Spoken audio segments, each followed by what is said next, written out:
Hello, good evening everyone, and welcome to our event on the important topic of decarbonization. What are the solutions we need and how far are we from reaching carbon neutrality by 2050? We have invited 4 experts from industry to talk about this issue. Each will dive into a different sector. We have carbon accounting, energy, transportation and buildings. And each of them will present 20 minutes or around 15 minutes, and then there's some time for a couple of questions, but also save your questions for the panel session in the end, which will be moderated by Professor Lieve Helsen, and then we can delve deeper into the presented topics. And in the middle of the presentations, we'll have a break to have dinner at the ESAT cafeteria. But before we start the event, I want to introduce the IEEE student branch and the PES Chapter and the Women in Engineering Affinity Group who are organizing the event. And then afterwards, we'll go ahead. So IEEE, the Institute of Electrical and Electronics Engineers, has many student branches all over the world. And they aim to bring together students and young professionals to foster innovation in engineering. And our student branch has 3 technical chapters, out of which one is the Power and Energy Society, which organizes the event tonight. And also we have recently restarted the Women in Engineering Affinity Group, which is also organizing the event. So I will introduce both of them. So the PES chapter. This is our team of volunteers, and I would really like to thank everyone who helped organizing tonight.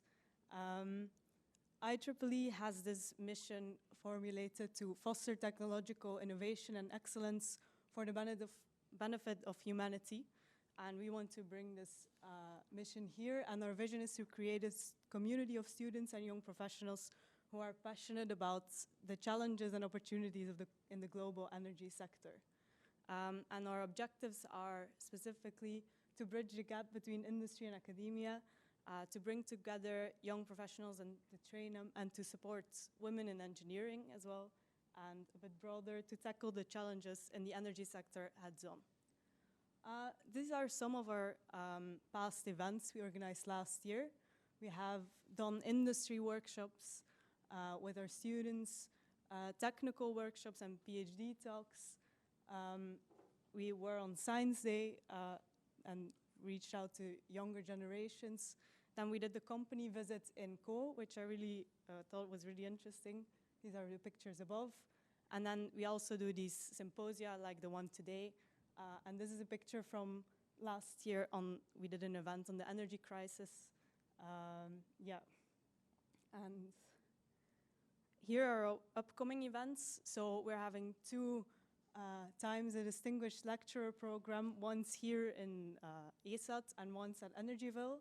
And then we have an ABB industry workshop and a BASF company visit. So if you're interested in our events, please follow us on LinkedIn or register via the link there. Or if you would like to volunteer with us, please don't hesitate to reach out. Then I'm going to zoom into some of the pictures I showed before, because maybe you can notice some gender imbalance in these pictures with the students and then more with the speakers of our events last year. And as I said, I thought it was a really nice event. I was happy to volunteer and I thought it was really interesting. But I noticed this and I went to also look up some data. And this is an image from the Integrated Gender Equality Plan of KU Leuven in 2021, which shows that we don't have that many women when we start in the engineering department, but then they also drop out along the way. So we talked about this at lunch 2 days ago, and a colleague of mine said that he agrees that there should be more women, but also when there's a speaker, and especially on a technical topic, he doesn't really notice the gender of the speaker. And I can see his points. But I was thinking, even like a side note, even a technical topic isn't that far from our world and the people who are diverse. So it also needs a diverse perspective. But on top of this, I always notice who's speaking, and how many women there are in the room, because usually there aren't that many. And I think it's something you notice when you aren't the majority. And I think representation is important to envision where we want to go and how we want to grow. So with this said, that's the reason to start a Women in Engineering affinity group. So we're really happy that we did this, and this is our team now, but we only just started and we really want to grow. So we'd like to invite everyone from all genders, if you are interested, to reach out to us and join us. Okay, so we need to also formulate our vision, of course. IEEE Women in Engineering has existed officially since 1997, and they said that they want to facilitate getting more women and keeping more women into technical disciplines and do this on a global level. And additionally, they want to do this through a community of women and men together to use their talents to innovate for the benefit of humanity. And we want to bring this mission here to Leuven by, again, creating a community of students and young professionals who care about this mission, and also look at it a bit broader, pay attention to all forms of diversity, so not only gender diversity. So how can we do this? We had some ideas that we listed here, but we would really like to hear yours. So first of all, we can collaborate with the student branch and the chapters and think about diversity and representation in their technical events that they're already having, like what we're doing tonight, which is organizing a technical seminar we usually have and making sure we have a gender balanced panel. And I think it's important to always consider these type of things. And then we can also make seminars that are specifically on diversity issues in engineering. We can do this by inviting professional engineers to talk about their careers, the challenges, their experiences, and what they learned from them. We also want to create a group to connect and to network and do social events. It doesn't always have to be technical. We could start up a mentoring program, and we want to do outreach to younger generations, for example, through Science Day, but there's more options. And we would like to hear your ideas again. Then I added a slide on diversity in general, because I think I talked about gender diversity, but I think it should be seen in its broader context. And there is many forms of diversity, and some are written down there. So class, race, age, ability, culture. If you're moving from far away and everything's different here, and you come here for your PhD, which isn't my experience, but I can imagine it's sometimes challenging. Apart from this, within each type of diversity, there's not only a limited number of options, but it's a spectrum. I think it's important to be aware of. And also, a lot of people probably have many ways in which they don't feel like the norm, and these things can intersect and making things more complex. So I think it's important to be aware of, especially when starting an initiative like the one we do. So I might have said it before, but I would really want you to join us if you would be interested. We made this flyer and spread it all over ESAT. Everyone's invited. If you have an ID or you want to just follow the events or you would like to join us, scan the QR codes. We also have some of these flyers lying around at the entrance. Thank you very much. Okay, so with this, I've introduced the PES Chapter and the Women in Engineering. So let's get back to the agenda of today, and without further delay, I would like to invite our first speaker, Kenneth from Carbon+Alt+Delete, who's going to talk about the importance of transparency on the footprint within companies and how we can reduce that footprint. Kenneth van den Bergh is the co-founder and CEO of Carbon+Alt+Delete, which works on developing carbon accounting software for sustainability consultants. And before this, he used to be a consultant at the Boston Consulting Group. And before that, he had his PhD from the Mechanical Engineering Department here at KU Leuven. Kenneth van den Bergh, the floor is yours. Thank you very much for coming.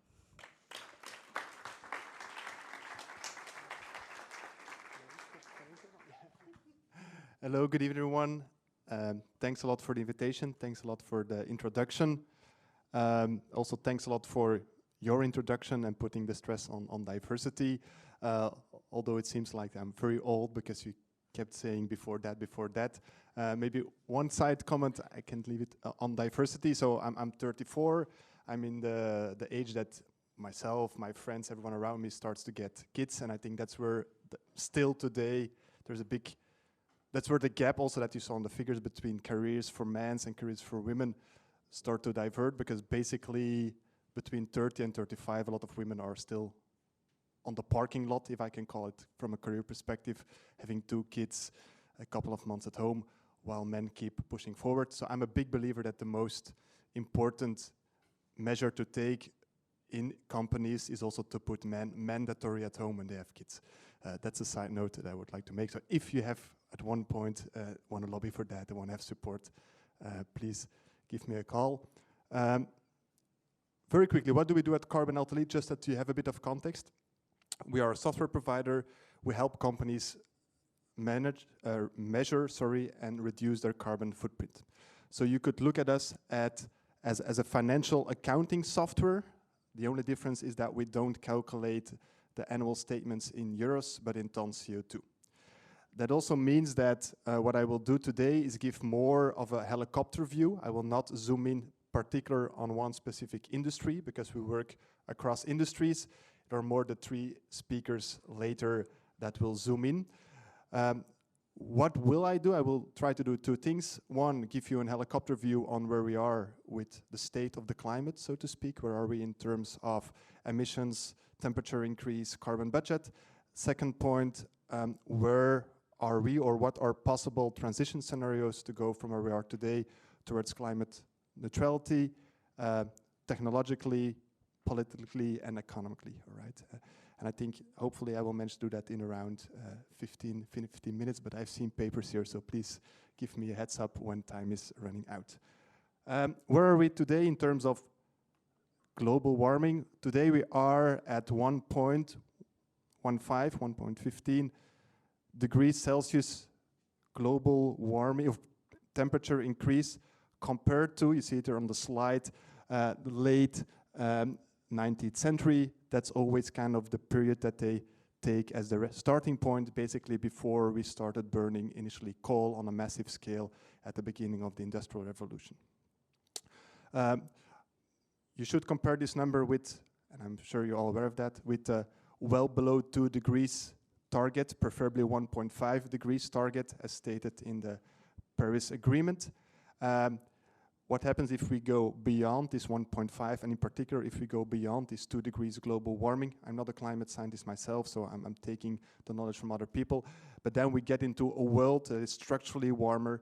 The society that we know it as today will be structurally impacted by extreme weather events. But even more important, above, in particular above the 2 degrees, there is a high risk of so-called tipping points, runaway effects, where you might get positive, quote unquote, because it's not really positive, feedback loops, where more global warming will at an increasingly speed result in more global warming. And if we get to those runaway effects, that's very hard to measure, to quantify, and very hard to control. So it's very important that we stay away from that. So the 1.5, it's very important. The bad news is that at the current speed which with global warming is increasing, we will reach already the 1.5 in the early 2030s, so in about 10 years from now. Second, can I use this to move slides? Perfect. Second alarming fact is that 2023 is basically breaking records on all criteria to track global warming. And scientists, climate scientists, are not really sure yet whether it's an outlier, a statistical outlier on the expected global warming trajectory, or whether already today we really see an acceleration in global warming. The jury is still out there, so to speak. Still research is going on. Some of the hypotheses are that today we already see some of these positive feedback loops, tipping points taking place with, for instance, methane, which is a very strong greenhouse gas, being released more and more from wetlands as those wetlands rotten more quickly in a warmer world, right? So you see the science is clear, but still also for climate scientists, they are constantly researching, refining their knowledge. Going from temperatures to ton CO2, we're moving closer to something that engineers feel comfortable with. I guess most of you know, but let me restate then the obvious. The climate is basically like a big balloon, and every year we emit more CO2 and we blow up the balloon a bit more until it collapses, basically. So what's important for global warming is not so much how we emit every year, but basically what we have cumulatively emitted since that starting point, right? Since basically the start of the Industrial Revolution. And that means that the key number to keep in mind is the carbon budget. So to keep the temperature below the 1.5 degrees, like good scientists, they always put a likelihood or a probability.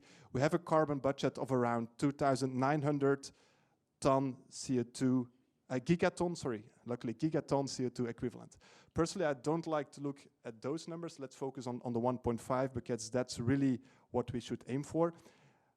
We have been using more than 85% of that carbon budget already. So we have around 380 gigaton CO2 left. And we're basically using 10% of that every year. So at the current speed, we ran out of the carbon budget in 10 years. And in 10 years, we will have reached the 1.5 degrees. So what you see here is the historical evolution of the carbon emissions, CO2 from fossil fuels, basically everything that is energy related. It's an increasing, ongoing upward curve. Some dips when major global crises happened. The last one was the COVID crisis. But so far, we haven't seen on a global level peak emissions. We're still emitting more and more every year, every week, every day, right? One methodological disclaimer on this one, if you start Googling for numbers on global emissions, it's easy to get confused because sometimes people are talking about different things. These are emissions from fossil CO2 carbon dioxide only, so from burning coal, natural gas in cars, in buildings, in power plants. If you look at other greenhouse gases, anthropogenic greenhouse gases like methane, which is the second most important, but there are 7 in total, there is another 25% to add, so then you're more order of magnitude around 50 gigaton CO2 equivalent per year, so that's where the E stands for.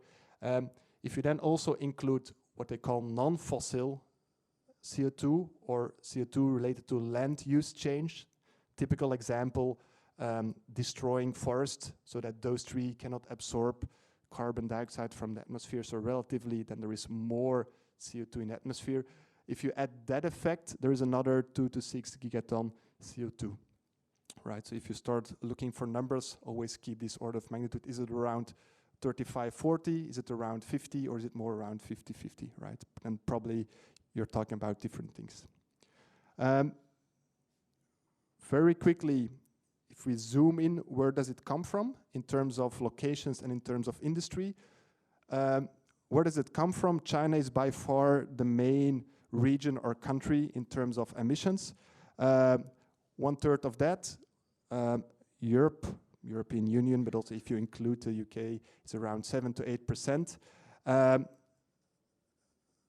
Of course, the increase of China is rather drastic, but of course, an important nuance there is that China has become the factory of the world.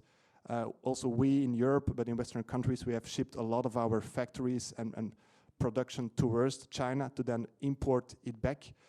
So this is really looking at the country of production, not at the country of supply, right? If you would correct for that, the picture would slightly look different. In full transparency, I'm actually more worried about the yellow line here than about the line of China. China is very dominant, but they have very smart policymakers on top and they can act very quickly because they're a dictatorship. The yellow line here is India, which is the biggest democracy, and as we all know, democracy is great, but it's a bit slower and a bit more messy. And they're also really growing quickly, and actually India is still at the beginning of its full economic deployment, right? So this yellow curve is only to expected to increase and continue to increase. In terms of industries, where does it come from there?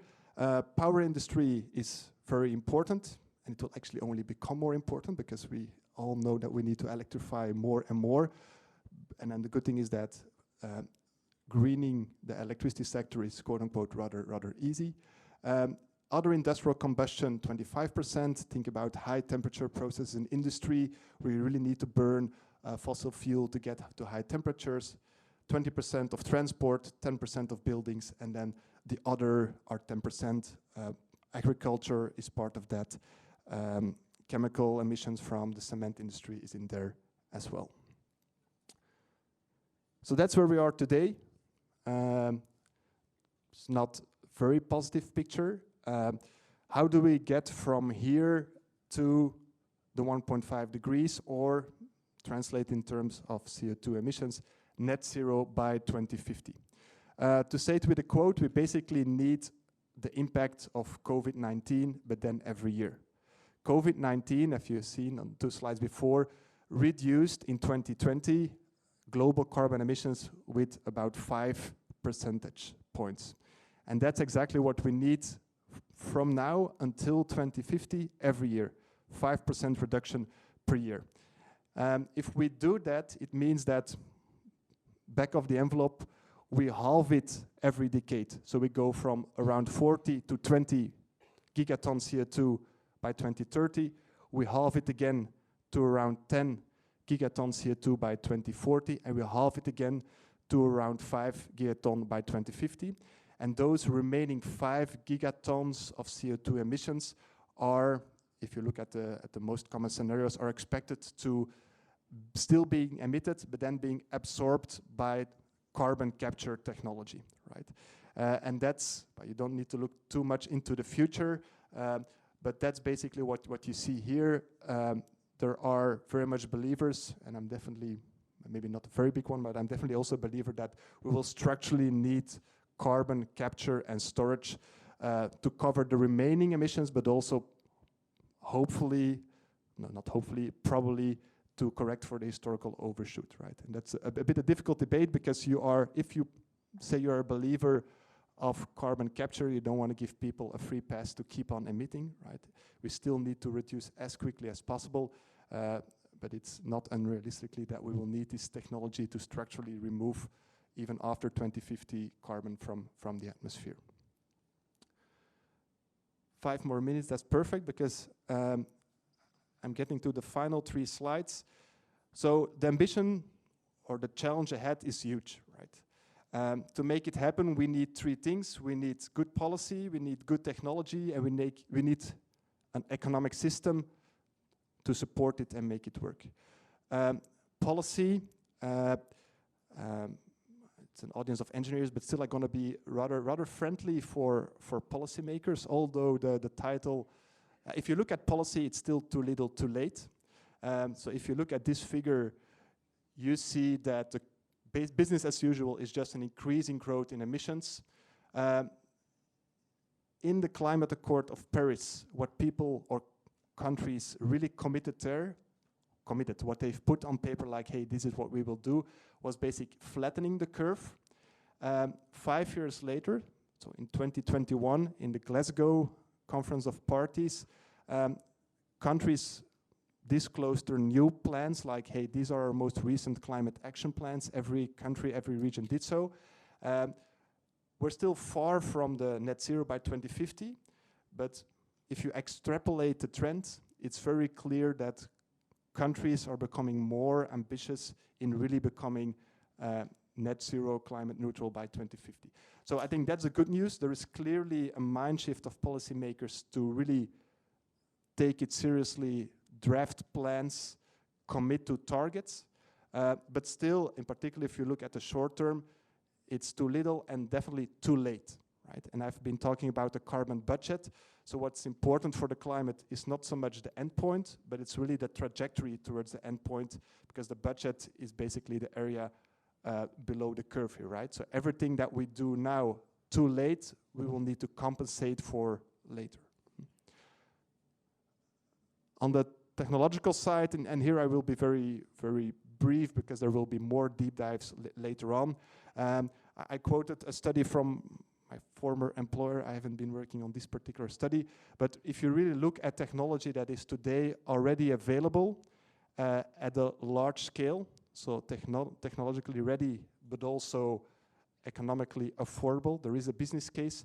You get, and this is now a study for Germany for a 2 degrees target, where they say you get to 80% of the emission reductions required, but ballpark with existing technology, you get more than halfway towards where we need to be. Think about electrification of transport, electrification of heating in buildings, green electricity from renewables, and so on and so on. So what really keeps me up at night, besides the kids, but it's not so bad, is basically the economical part, right? Yes, on the technological aspect, there is still a lot to do, still a lot of practical issues of implementing current technology, still uncertain how we will do the final 20 to 30%, but okay, we'll get there. There are enough smart people working on that. On the policy side, it's still too little, too late, but we're moving in the right direction. Where I haven't seen much progress is basically on the economy, right? How we will make sure that the transition that we need to go through will be a fair one, and that we don't lose people on the way. I think the most clear example are the Gilets jaunes. In France, basically people that worry more about the end of the month than the end of the world, to say it with a quote. But the reality is, if those people feel like moving towards a climate neutral society is a step backwards, not a step forwards for them, then it will not happen, right? They will block, they will protest, they will weigh in on the public opinion, weigh in on the policymakers, and it will not happen, right? So this is something where I'm still don't really see the solution. There are many angles to it. We can definitely continue discussion over lunch, maybe during the debate. But to leave you with a call of action, whatever you're gonna do in your professional life, if you're working on climate change, also keep this in mind. If you really wanna build a technology that have an impact, also think about the majority of the people who are maybe more like a Gilets jaunes than like the people here in the room, to also get them on board and build a solution for them to help also those people becoming more and more climate neutral. With that, I hope I've introduced you with the state of the climate and a high-level ideas, trajectories on how to become climate neutral. I think there's still 1 or 2 minutes for questions. Is that fine? So if there is someone with a burning question, feel free to shoot.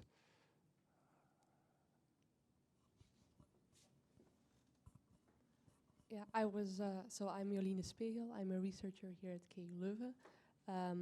And I was wondering about the details of the accounting, in the sense that when you have personal finance, you can either have a household notebook where you write all your expenses for the month, or you can budget and be like, this is what I will spend in every category, and then live up to those budgets. So I was wondering, what strategy is your company presenting?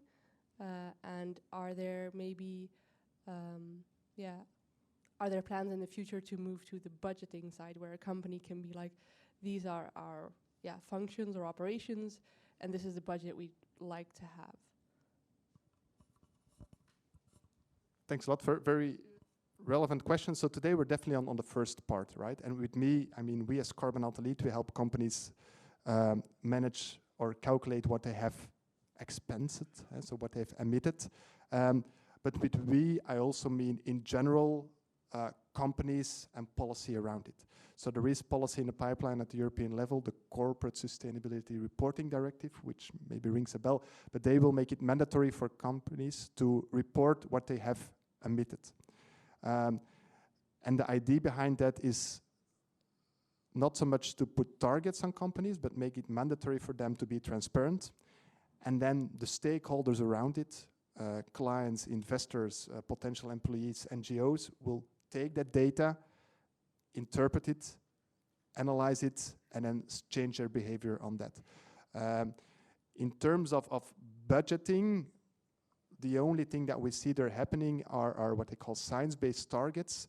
I see you nodding, so it rings a bell. So there is an initiative, but it's not mandatory, it's optionally, where researchers have translated the climate targets to get to climate neutral by 2050. They have divided that over industries. So they have basically done analysis and say, okay, for some industries it's way easier to decarbonize, service companies, for instance. For other industries, it's more complex, high-emitting industries like steel and cement. So maybe service companies need to go a bit faster than metal companies. And that's reflected in those science-based targets, which give you kind of a budget or a target to reach, but it's still at the level of an industry. It's not yet down at the level of a company. And that will also be very, very complex to do, I think. Any other question, reflection?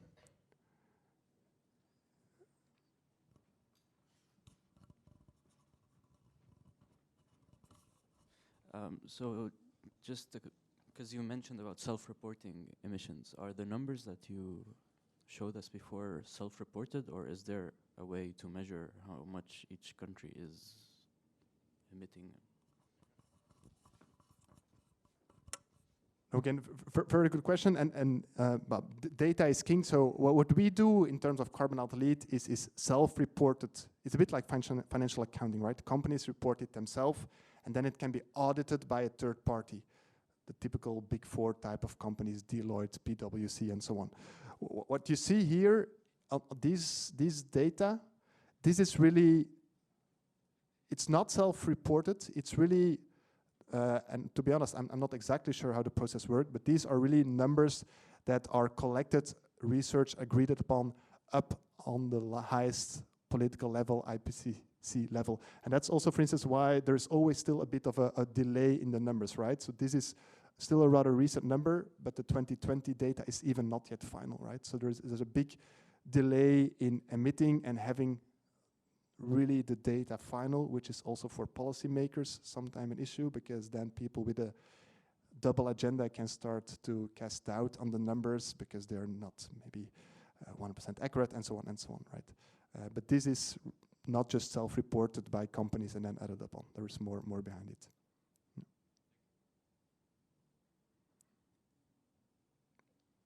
Very good, thanks a lot. Thank you very much.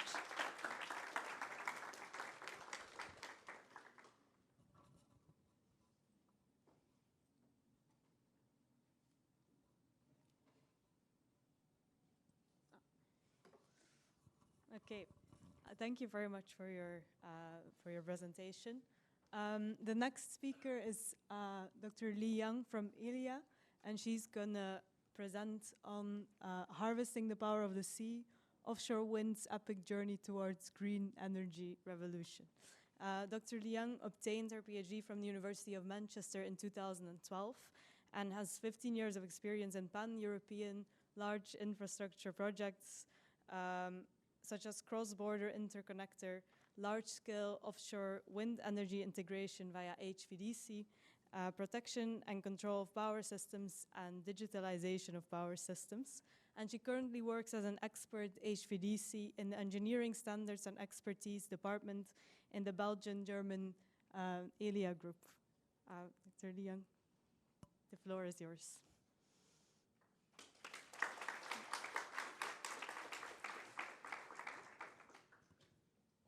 Thank you. Good evening, everyone. Because I actually got cold, so I better, respect, because it's actually from the little one. So I prefer to wear the masks so that I don't spread the virus. So first of all, thank you very much for the organization, and it's really an honor to be invited and to be with you tonight. And I really appreciate the Kenneth's support towards a working mother like me, towards women in engineering, because as you can see tonight, I was kind of forced to bring my son with me because he's kind of sick. I don't want to, invite a babysitter or, to spread the virus because I'm already sick, so it's okay. I can turn the circle. And his father apparently is on business trip, so I'm kind of left alone. Yeah, but you're right. Whenever you enter the stage of your life where you start a new family, so I would really appreciate that the papa can stay and dedicate some time at home. I think that would be very much appreciated by women in engineering and working mothers in general. So thank you very much for that. So I will start tonight with my, as I already introduced, I work actually mainly in the offshore industry. So what I would like to,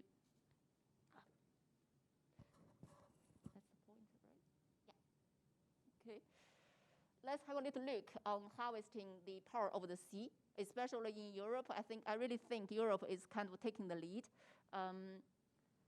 What I would introduce tonight quickly is kind of three items. First, I will actually really give a little bit of a global picture. As Kenneth stated, I also did my homework regarding what the IEA was kind of presenting and when Europe's data, etc. So that will be in the global picture part. And then we will dive into a little bit the Belgian offshore and HVDC projects, which is part of the work that I personally am involved. And then later, in the end, I will actually present a few learning points that I would like to share with you guys. So global picture number one. This is actually some sort of statistics from the IEA. As you can see, actually, onshore technology, which is basically the, I think the dark blue part, that's still actually dominating the wind capacity growth. But the good news is offshore part, I think that's the top, the green part, that is actually picking up the speed. For example, in last year, 2022, 18% of the total installed capacity was actually realized by offshore. And almost the annual offshore for this year, addition this year will be increased by 50%. So the value is we are looking at somewhere 83 gigawatts. And the offshore, looking at the global sort of development, the offshore deployment is actually expected to accelerate. First in the EU, which is kind of taking the lead, but also in UK, part of the EU, sadly, but yeah, part of Europe, and China, where it's basically my home country, as well as to new markets like Japan, United States, and also Chinese Taipei. I think you probably know the big dredging companies from Belgium, Dimi and Yangdenu. They're already busy, actually, in the island of Taipei, which is good news for us. Another sort of picture too I would like to present is, as you can see, we have some challenges. Realization of the announced projects, actually, they would bring the wind manufacturing capacity only to about one-third. That's basically the gap we're facing here. So that's basically the announced capacity. That is what we need. So looking at countries or regions, for offshore, I think China is by far still the biggest sort of manufacturing base, with the EU, I think, with Europe kind of trailing behind.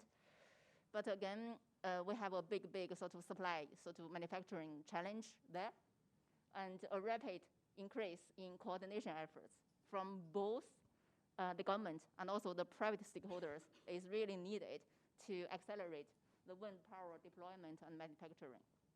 So that's the reality we face today. Another picture, if we zoom in Europe, sorry. Good news is in 2022, EU plus UK combined, we have actually 17% electricity demand that's being realized by offshore by wind energy.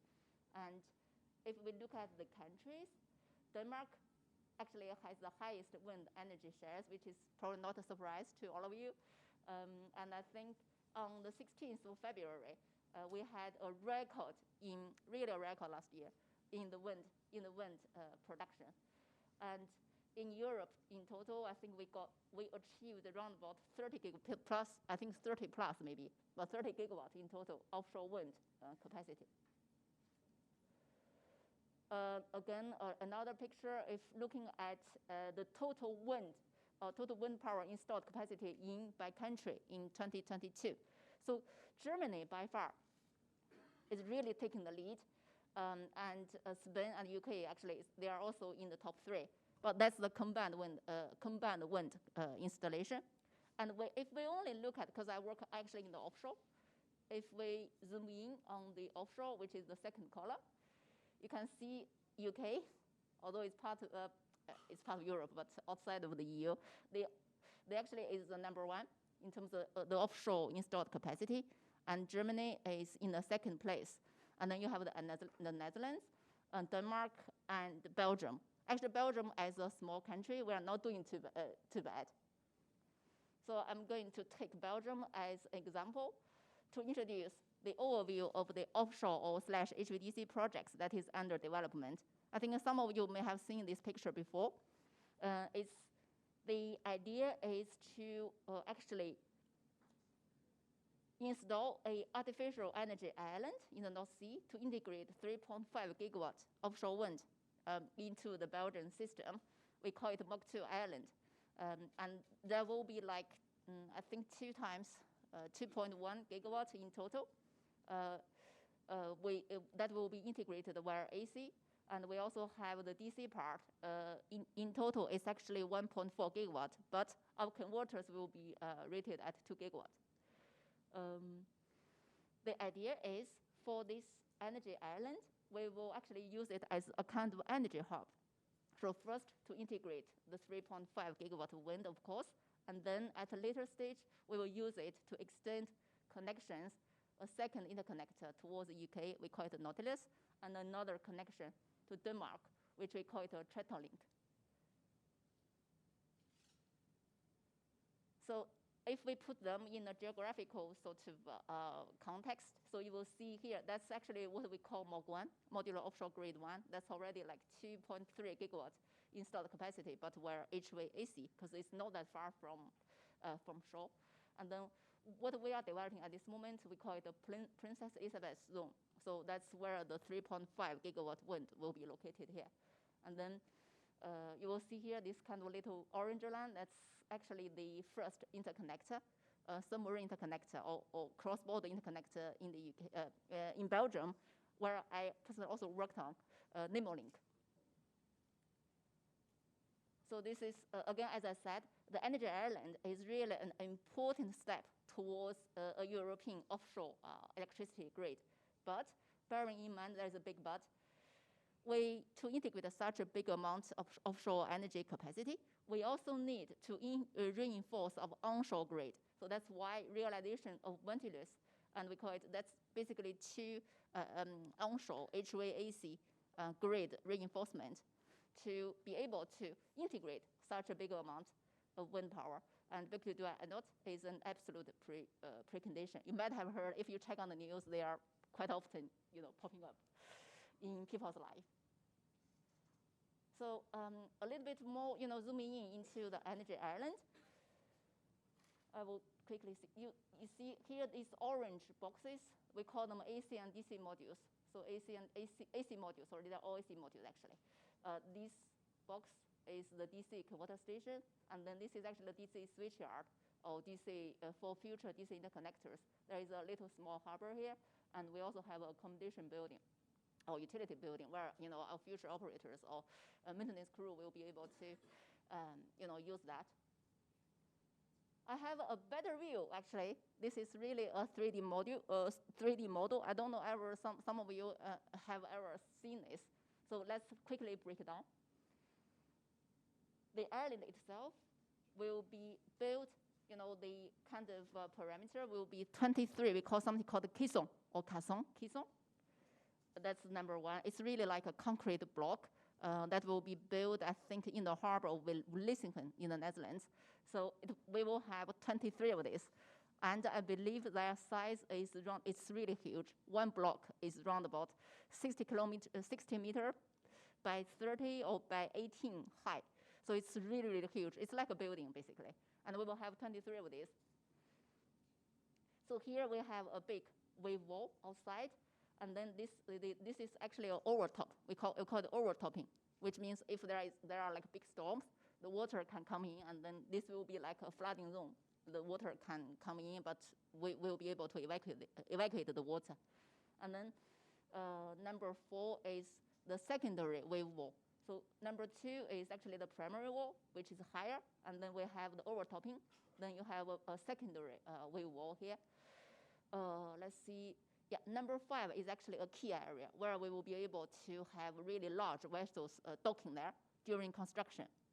Number 6 is actually a kind of sheltered but small harbor where little boats can actually dock there. And number 6, 7 here. So we will need a lot of cables. It can be like inter-array export cable, AC and DC. All these cables, they have to enter the caisson. So you see these yellow tubes. So that's actually the D-tube for all the cables in the future. And as I said, the orange part are actually the 4 orange parts, number 8. They are the AC modules where they will host the 66 kV and 220 kV substations and the switch gears. For number 9, that's basically the transformers. And 10 is the HVDC converter station. And 11 is the switching station, where the DC switching, where we will be able to connect future interconnectors, hopefully. So as I said, we will actually use the Energy Island as a hub to integrate 1.4 gigawatts DC, where the DC technology, and the other 2.1 will be integrated by 6 220 kV HVAC cables. So that's why we call it the 4 modules I showed there. So these are the AC module 2, AC module 3, and AC module 4. And then 2 of them will be connected where HVDC plus minus 5 to 5 kV. The rest will be integrated using the green 6 cables, AC to 20. But of course, when we build such a big structure in the English Channel or in the Belgian North Sea, we have to be aware about the nature, about the environment impact. So that's why actually we adopted the nature inclusive design. We call it an ID, basically the co-creation process to strengthen and increase biodiversity. So that's already something we have in mind during the design phase. Again, the cable routes, as I mentioned, there will be a lot of cables. I have to say it's quite a challenging task as well. So if you see all these little black dots, these are actually all the wreckages during the first, the second wars. Like there are many sites. We have to be cautious and many UXOs. And it's not that easy. And there are so many already, a lot of telecom cables and other electrical cables as well going through the English Channel. And for us alone in the sort of route study, we have to actually cross minimum, I think, 4 shipping routes. So that's quite a challenge as well. It's not like as straightforward as we think. So that's a lot of work to do there as well. So some learning points. As we have seen from my global picture information, I think business as usual will not really deliver the 2030 or /50 targets. So we really need to, if climate change is important, then something drastic has to happen. We really have to, make some sort of decisive decisions to make some rapid changes and fast changes. And security of supply, again, is still essential because nobody wants to be left out or in blackout stage. But supply, demand, and impact in the face of the energy crisis, I think we all have experienced, especially, we now face the war in Ukraine and etc. So it's really making the situation worse, I guess. And I think standardization, simplicity, and collaboration, they are really, really the important sort of steps or procedures that we could incorporate into our deployment, into our way of working to speed up the process. And also the supply chain. As I said, the manufacturing capacity is not really in line with the demand and in line with ambition. So there we really have a lot of work to do as well. The how? I think delivering needs new collaboration. The energy transition, our biggest challenge, actually it will be our biggest challenge, I think, maybe not in the next 100 years, but the next 50 years for sure. So we really have to create a new level of industry and academic collaboration. So in terms of engineers, because I am an engineer by trade, and I think in this room there will be a lot of engineers to be. And this is actually courtesy of like information I borrowed from one of my colleagues. So I think the top technology skills we will need, first, of course, decision making. We also need really good stakeholder management skills, because it's not only the energy company or TSO ourselves. We also need to deal, the whole supply chain, the authorities, etc. So you really need that. And sometimes we have to be creative to find solutions in really challenging situations. And we also need a mind that is able to deliver simplification. And of course, you have to work as a team player. And you also need quite some time or some skills to invest in contract management.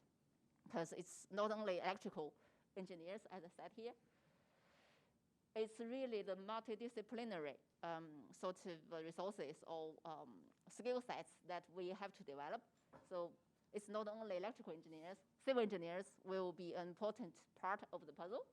We also need mechanical engineers, mining engineers, hydraulic, marine engineers as well. This is, just some example, not holistic or comprehensive. My point is we really need a multidisciplinary team, and everybody, in this room probably have your part to play.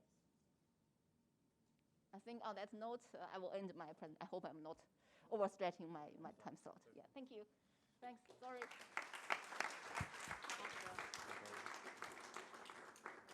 So we have time for a couple of questions. Anyone?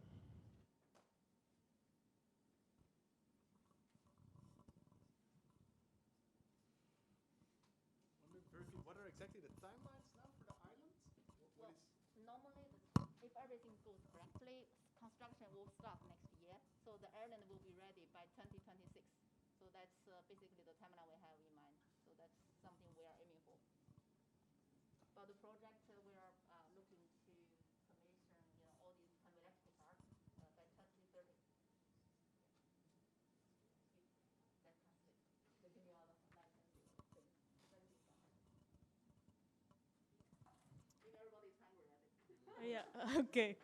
Then if everybody's hungry, we should move to the ESAT cafeteria. Next presentation is going to be by Caro De Brouwer from Fastned, and she'll be presenting on electrical vehicle charging stations and electrifying the road ahead, accelerating sustainable transportation with electrical mobility. Caro De Brouwer did her master at the Energy Engineering at KU Leuven in 2014. And she received the Encon Energy Award for her thesis on applying solvent storage to post-combustion capture in low-carbon electricity systems with intermittent renewable energy resources. And she currently works as a director of network development at Fastned, where she is accelerating the transition to e-mobility as she oversees the expansion of fast charging station network across Europe, and has been instrumental in Fastned's successful entry into the Belgian markets. Caro, you're on.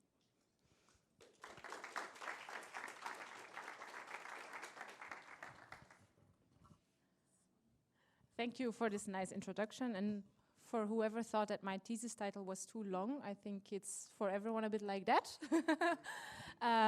But what I did was I researched basically how flexibility helps balancing the energy costs in the system. And actually, nice anecdote, this year I was on the other side of the judge of the Encon Energy Prize, which was also nice after 10 years to see how what the new people are working on. But accelerating electric mobility. So first of all, thanks for the invitation that I could be here tonight. And it was very nice to see that you guys are talking about how we can make this world more sustainable and how also mobility can help in that.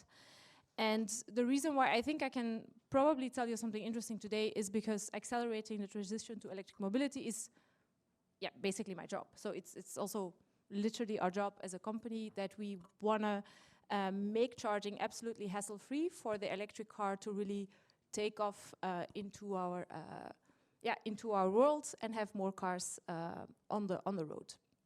And our purpose is to inspire drivers, governments, policymakers, research individuals to switch to electric driving, as transport still has a very large part in our emissions. Fastned is a little bit an odd company in the sense that we started 10 years ago, 12 years ago by now, with two founders, Bart, who basically found the idea to add newspapers to train stations in the Netherlands, and Michiel, who had been working in mobility in Adyen, who was a charger manufacturer, and hence he saw, like, you know, hey, this first electric car, then is a Lieve that takes an hour to charge on a 50 kilowatt charger and drives 110 kilometers if you drive slowly, is not the end of the electric journey. And they put their heads together and said, like, guys, charging, if you want to break the electric car out of its scene of this car only belongs in the city, we need to give freedom back to the car. We need to build infrastructure on the right locations. And locations is key. And that 40-minute charging, it's gonna at some point get a whole lot faster. Because 12 years ago, we already saw that in the type of cars the car makers were prototyping, in the charger speeds they were asking also of these charging companies. And they said, okay, location is the essence. We need to find the best locations to add chargers. So 10 years ago, we subscribed to a tender in the Netherlands to add chargers to the highways. Now it kind of is logic, right? Because you want to charge your car on the highway when you're driving. But 10 years ago, people were thinking, you guys are absolute idiots. Who is going to wait an hour on a very ugly parking lot on the highway to charge the car? Keep the electric car in the city where it belongs. That's where we came from 10 years ago. And look how drastically we've changed that today.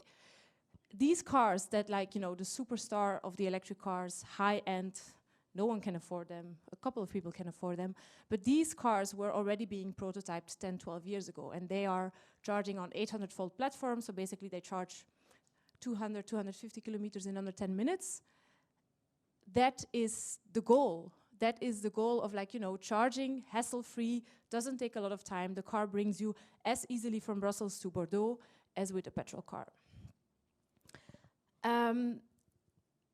When we look at charging, there's a lot of options to charge. Charging is a bit like, charging your car is like charging your phone. Everywhere where you have a plug, you can charge it. So in the beginning, we saw a lot of public AC chargers being developed, being put on the street.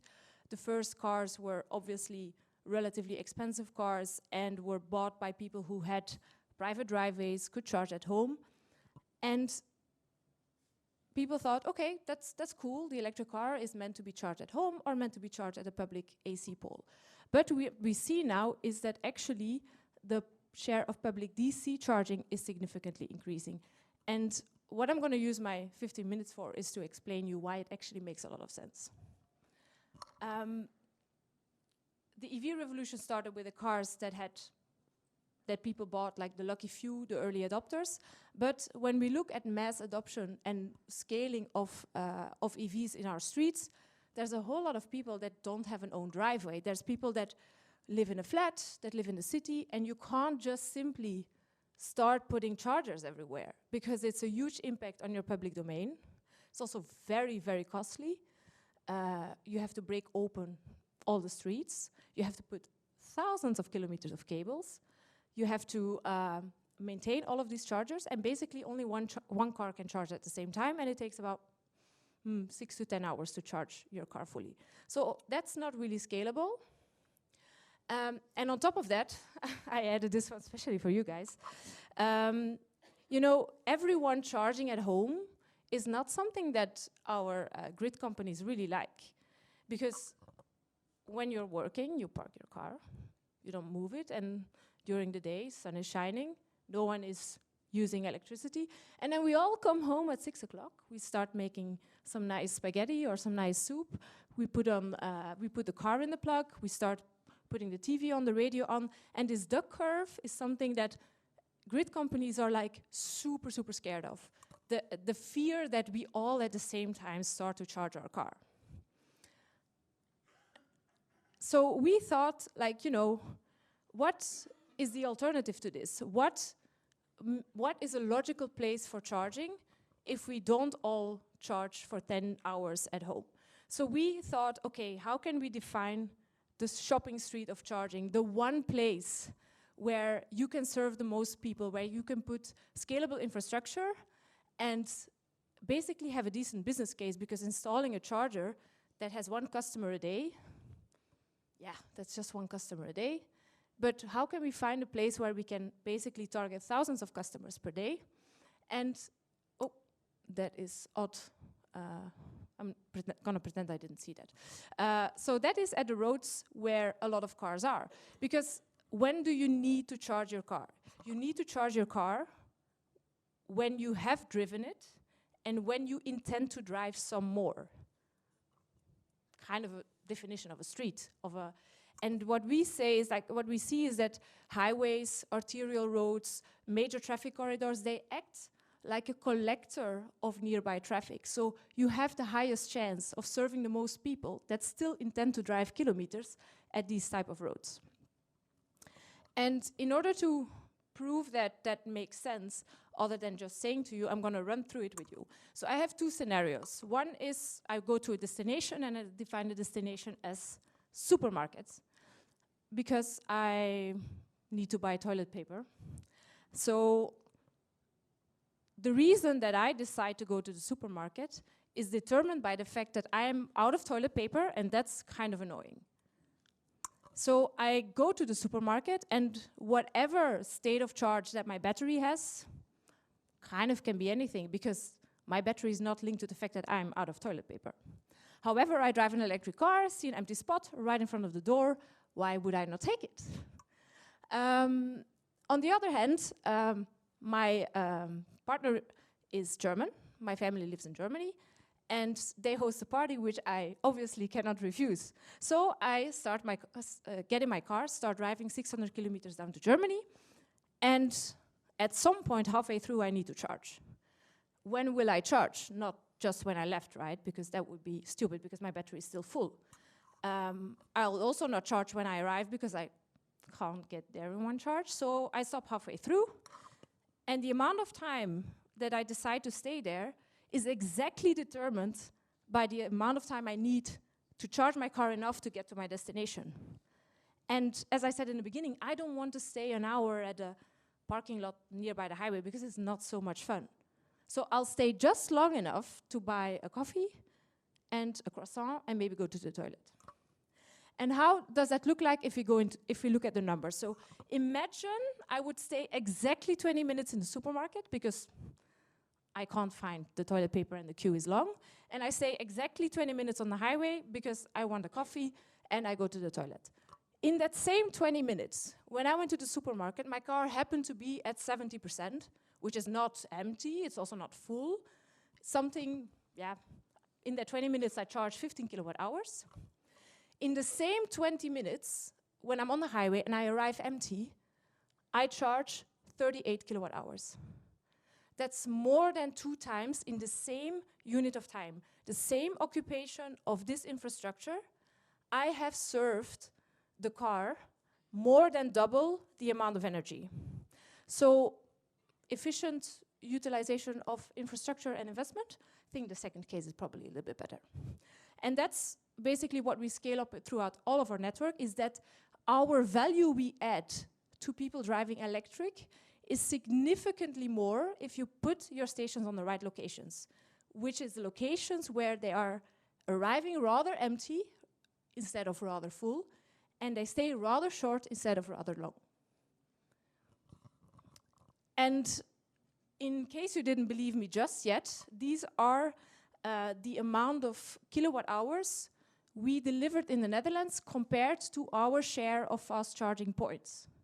So by us being the only player only focusing on high traffic highway arterial road locations, we have 20% of the market share but deliver 60% of the volume.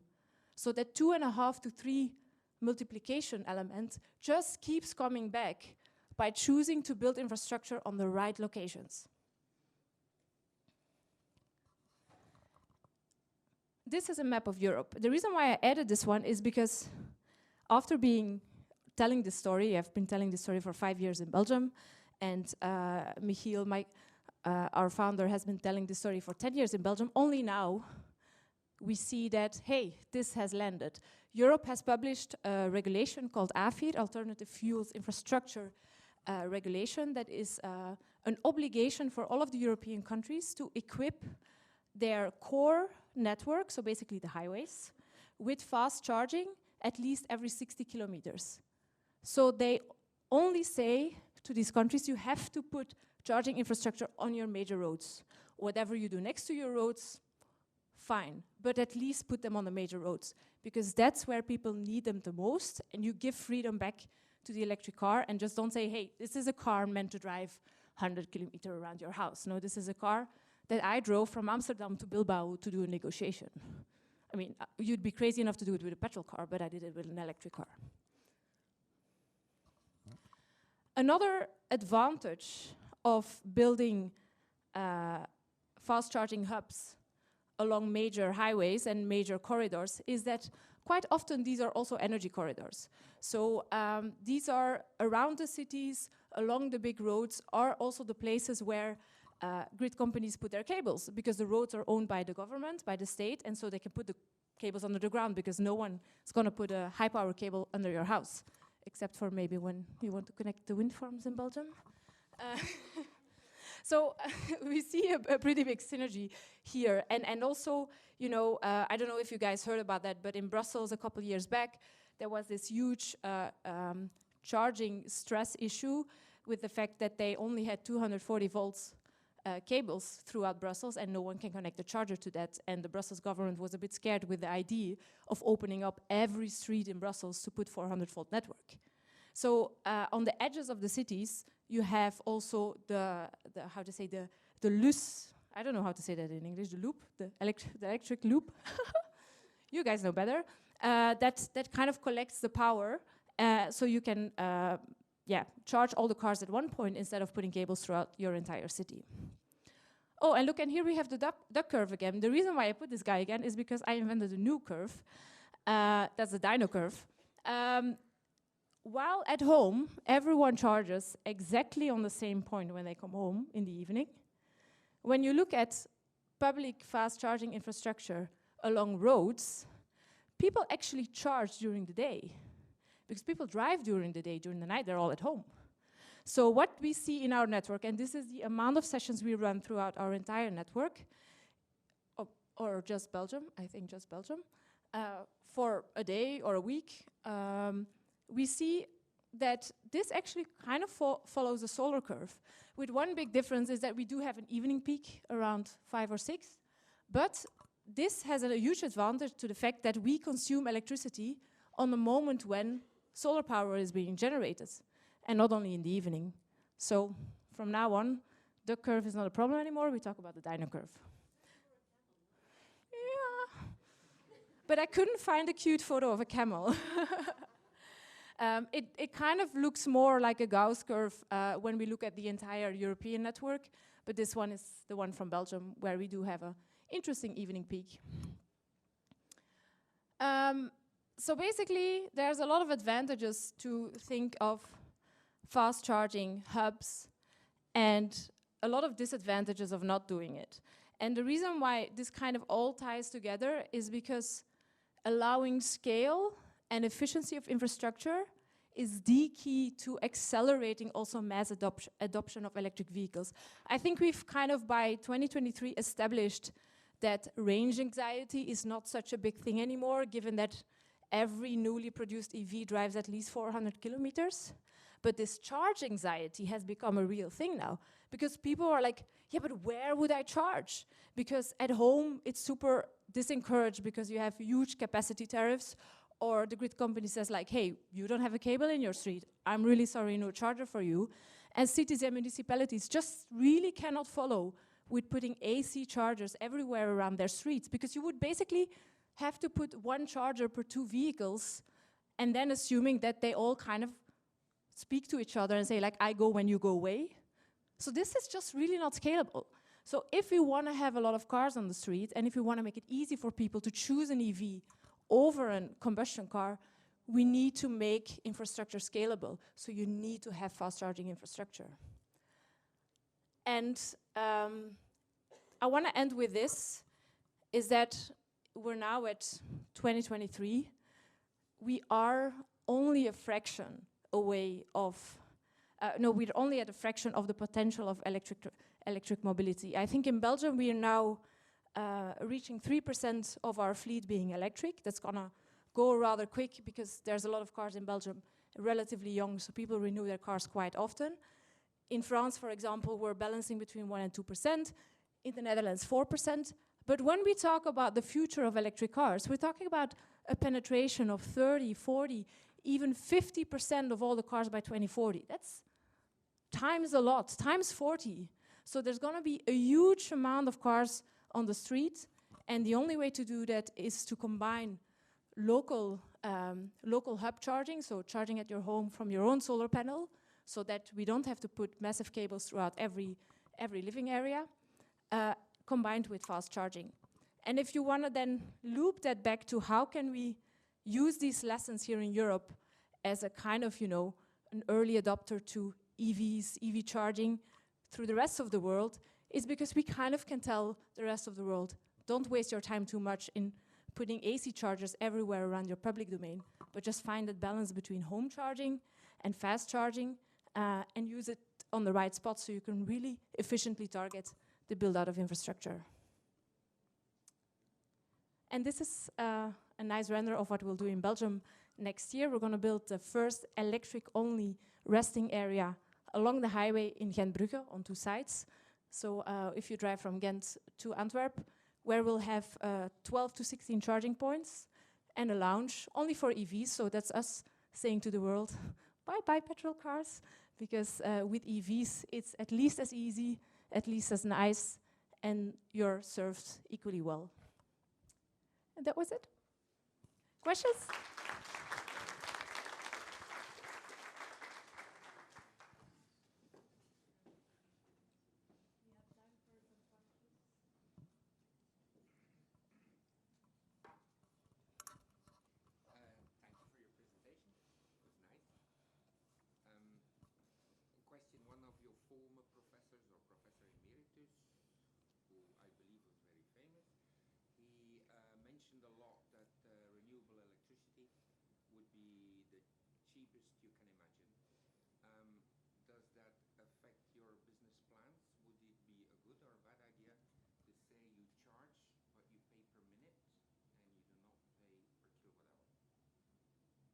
So you basically subsidize people with expensive cars that charge really fast. I don't think that's a good idea. So they had it so in France, until I think 6 months ago, the only way to pay for your charging session was per minute. Unfortunately, some of the cheaper, older cars charge rather slow, so their charging session was 3 times more expensive than someone arriving with a Porsche, and I don't think that that is very nice for accelerating e-mobility and making it accessible for everyone. So I wouldn't see why you would want that. Because in the end, the product you buy is the kilowatt hour that we buy on the stock market, that we buy a green certificate for. So it's easier to charge per kilowatt hour. Yeah, that's starting from a certain habit from the past. But I agree with your one negative effect. The positive effect would be that you probably will have better efficiency of use of the chargers. You would need less chargers, but that will not serve your business, of course. I don't see why you would need less chargers. Strategically drive and make the balance between how much do I load at home or charge at home. Yeah, I think when you talk about efficiency and people finding their way into like what is for me the most efficient in terms of driving times and also cost efficient, I think we should not forget that adopting something new is always going to take a little bit of time. And for me, it also took, I think, a week or 4 before I developed, like, you know, my charging pattern. But charging at home with your own electricity is always going to be cheaper. Charging at the fast charging station, of course, the price we charge is more than half is payback of the infrastructure that we built, and not the electricity price. So even if electricity is for free, if we can buy it for free, you'll still have to pay at the charging station for the infrastructure and for the development of the location. And of course, only I that drive for this company never charge at home and only charge at the fast charging station. But if I would have to pay my own electricity, I would obviously balance it out with the energy that I produce on my own roof, that I then don't have to feed back into the grid. But I think the per minute versus optimizing cost is an entirely different discussion, because you don't use the service per minute, you buy a kilowatt hour from a charger. But happy to discuss later. Other questions? You were also... You said at the end that you project that there will be like 30% of vehicles connected, like they become electric. Is the grid, or what's being planned for the grid, able to handle this extra load?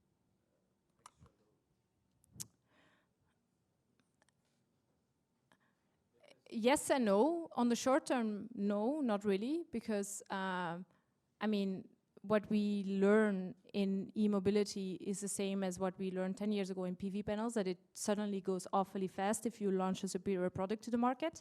So a lot of the grids will get congested and constrained very soon. We already see that in the Netherlands. So we have locations where we need to wait 5 years for a grid connection because the grid operator is understaffed and they can't follow the demand. But as I said, it still is way more efficient to connect to the high voltage distribution grid, because then we can serve 1,000 cars per day instead of putting 1,000 individual cables to individual homes. So yes, on the short term, there's definitely going to be problems. And we, for example, anticipate that by developing battery storage alongside the charging stations, so we can deliver more power than the grid connection on times where it gets busy. I'll stay around. She'll stay around. And also we're going to have the panel session where you're definitely welcome to ask your questions as well. So wrong way. Then we're going for the final presentation, which is going to be by Wim Boydens on sustainable building innovations, paving the way to carbon neutral future. Wim Boydens was a Master of Science graduate here at KU Leuven in building construction engineering. And currently he's R&I at Boydens Engineering Group, which is now part of Sweco, where he leads research and innovation and innovative input of the projects. He is also a visiting professor at Ghent University on technical installation design in buildings at a Master in Architectural Engineering. And he's a board member of several organizations such as the European Heat Pump Association and Sustainable Energy Organization in Flanders. Wim, you're on.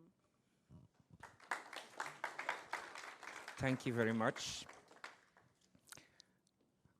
I believe you did not find the topic of my thesis so many years ago. No. But I'll share it with you. It's implementing natural fibers in bamboo reinforced concrete beams. Just to give you an idea what a wizard that I am somehow. Mixing technology with some nature-based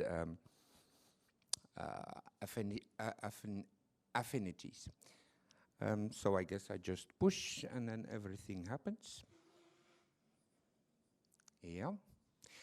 Okay, so I was asked to talk a little bit about decarbonizing the buildings in our society and the clusters of buildings in our society. Just want, except from the master thesis, my whereabouts, what do I do? You explained it very well, sorry. But I was mainly focused on buildings. Within buildings, heat pumps, so thermal installations. No, there are electrification, of course, but the thermal comfort is really the core of what I have done in my career, and rather quite qualitative architectural buildings. So how do we make them future-proof? How do we let them help our energy transition? So you see some pictures over there. So I was, except from working with the University of Ghent on the other side, also keep having a certain affinity with the University of Leuven, working together in research project, but also active in the International Energy Agency, European Heat Pump Association. So you see, I have too much ambition to be a balanced person. Now, Sweco, I have to somehow mention what is this company about. They work not only on buildings, of course. They work on energy, they work on industry, on pharmacy. They had a lot to do in the COVID periods. And they work on highways, waterways, metros. So they do a lot of elements that combine energy and the built environment. They also have architects that try to facilitate what is needed to host these energy infrastructures. They are 2,600, that's not correct. For the moment they are 3,100 in Belgium and worldwide. And that's on top, globally. They have about 20,000 for the moment. Okay, but does size matter? I don't think. For the moment, speed is what matters the most. I was asked if I could make a connection with the Global South, and then I look at Southeast Asia, where the company Boydens Engineering, that is now part of Sweco, has started 10 years ago with also a design office, and a design office that was growing very fast. We really chose Southeast Asia because it is a market that, okay, has not that many financial resources, not at that time, 10 years ago, but had an ambition to do better than what we have done until now. They saw that we are somehow in a trap of fossil fuels, and they wanted, with the explosion of well-being and projects, they want to try to do it directly in a better way. So the good combination of starting in Southeast Asia had, of course, to do with 2008 and the problems we had in the building industry, blowing over from the United States. But we were looking for people and we were looking for markets. So, and markets, because the long experience that we had as a small office that had grown to, in Belgium, one of the bigger ones, we wanted to use this experience for other regions in the world. So we were quite purpose-driven. We are not really business-driven. This may be remarkable, but if you're a family business, you can choose what values that are important for yourself. And if there's a time or a period that you don't earn a lot of money, well, that's just the way it is. You still sleep. And if after time you see that you had both targets, well, then you're quite happy with what you achieved in life. So this is just an overview of what was built, constructed, designed in Southeast Asia, and on the other hand, here in Flanders and Luxembourg, where we're also active. And you see them one through the other, and what maybe is striking the most is, oh, they look strange. It's not a modular approach of housing or office. It's architectural value, and we are not the reason for that. We are engineers. We're not the architects. But we like to work together with architects that make a building where people are happy to work or to live. Because that is actually a kind of an efficiency of a project. You pay a lot for a building, and if you see that in one building productivity is very good because people love to work there, they're proud to work there, well, then you could say that building is far more efficient than the other one. Good. So Ghent University, why do I speak here? You could say strange. Okay, I studied here on reinforced bamboo concrete beams, but the main reason is that the collaboration and the co-creation since 2009 with research groups of this university in Leuven has proven to be very constructive, and somebody said it was nice to work with people. People are really reinforcing each other when it becomes to the driver of the work they do. And I just gave a timeline here. Around 2009, there was a project where we were already putting it in the market, the concept. And in Leuven, there was a professor sitting in front here as well, who was building up a research project to improve with very large steps the performance of this concept. So that was the GeoTaps project. We entered in the project as a company without any remuneration, but that was not a problem. It was really the purpose-driven family business sphere. And we moved on. After this project, we went to almost similar one, where we went towards hybrids, because geotaps, geothermal heat, heat pump, together with the taps, which is thermally activated building system. It's a floor slab. You will see a picture later on. That's actually a good performing system, and if you add an element that covers the weak point of the system, because every system has weak points, then you can make a good match and also cost optimal match. So we're still on building level. With that project, we don't look at, it's mainly Professor Helsen and her department that look at how to control this optimally. And then we went further to, okay, from that building level, we see that there are a lot of advantages if we thermally connect buildings. So thermal grids, I think most of you know what they are. They are useful, but not only if you have somehow a source and then a demand of buildings next to it, but also if you can exchange on a varying but permanent basis thermal energy between a cluster of buildings. So several projects and new projects coming in, also in collaboration, starting from a tiny cluster with just neighbors working together. Not everybody needs, and you can feel it, not everybody needs to buy a heat pump to be future-proof with his house.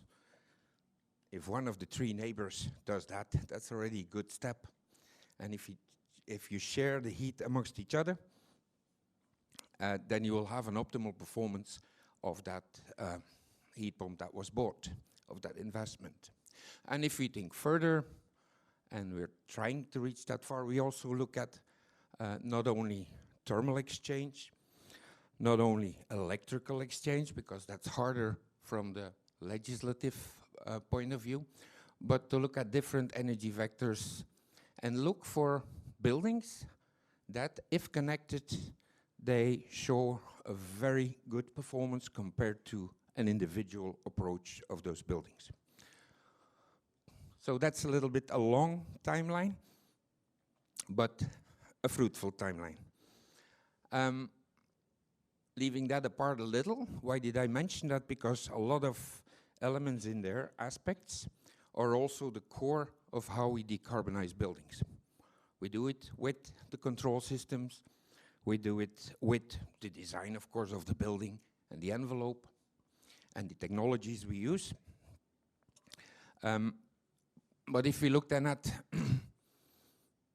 the practice of designing, then I would like to stipulate some elements that you probably all know, heard of, but that we have to combine in a very good way, or in an appropriate way, or a cost optimal way to be somehow leading the market in the right direction.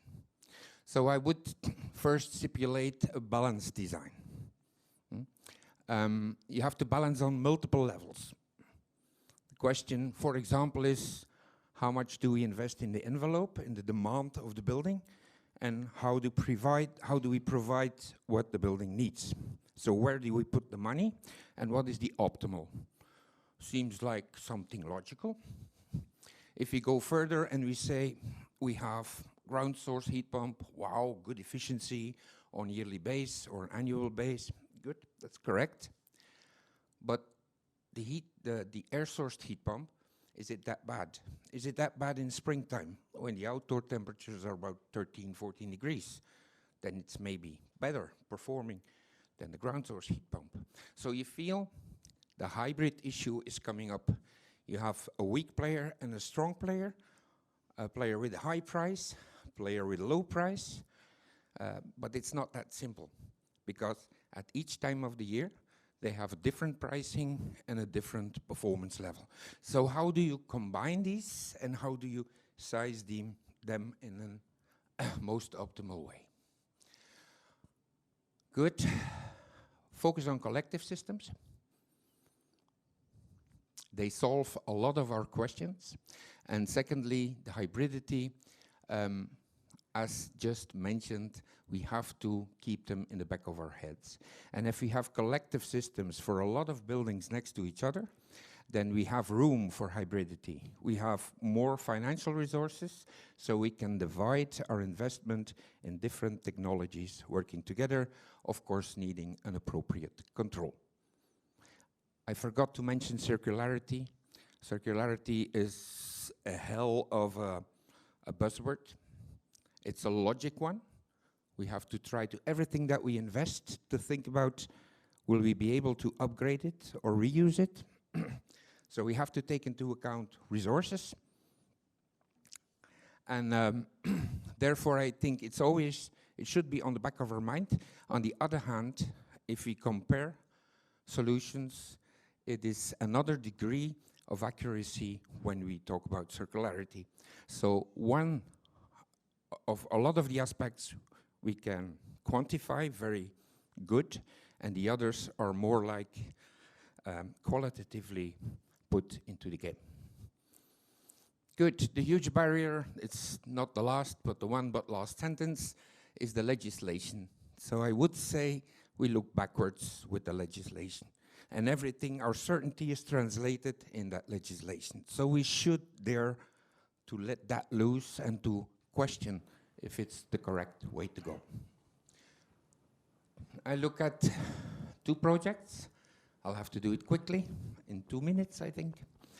But on the left hand, you see a very hot and humid climate building, which wants to perform exemplary on the market. On the right-hand side, you see Gare Maritime in Brussels, which is really showing something that on the ecological or emission side is one of the best, you would say, high ranked, but it's done in an old building, an old warehouse.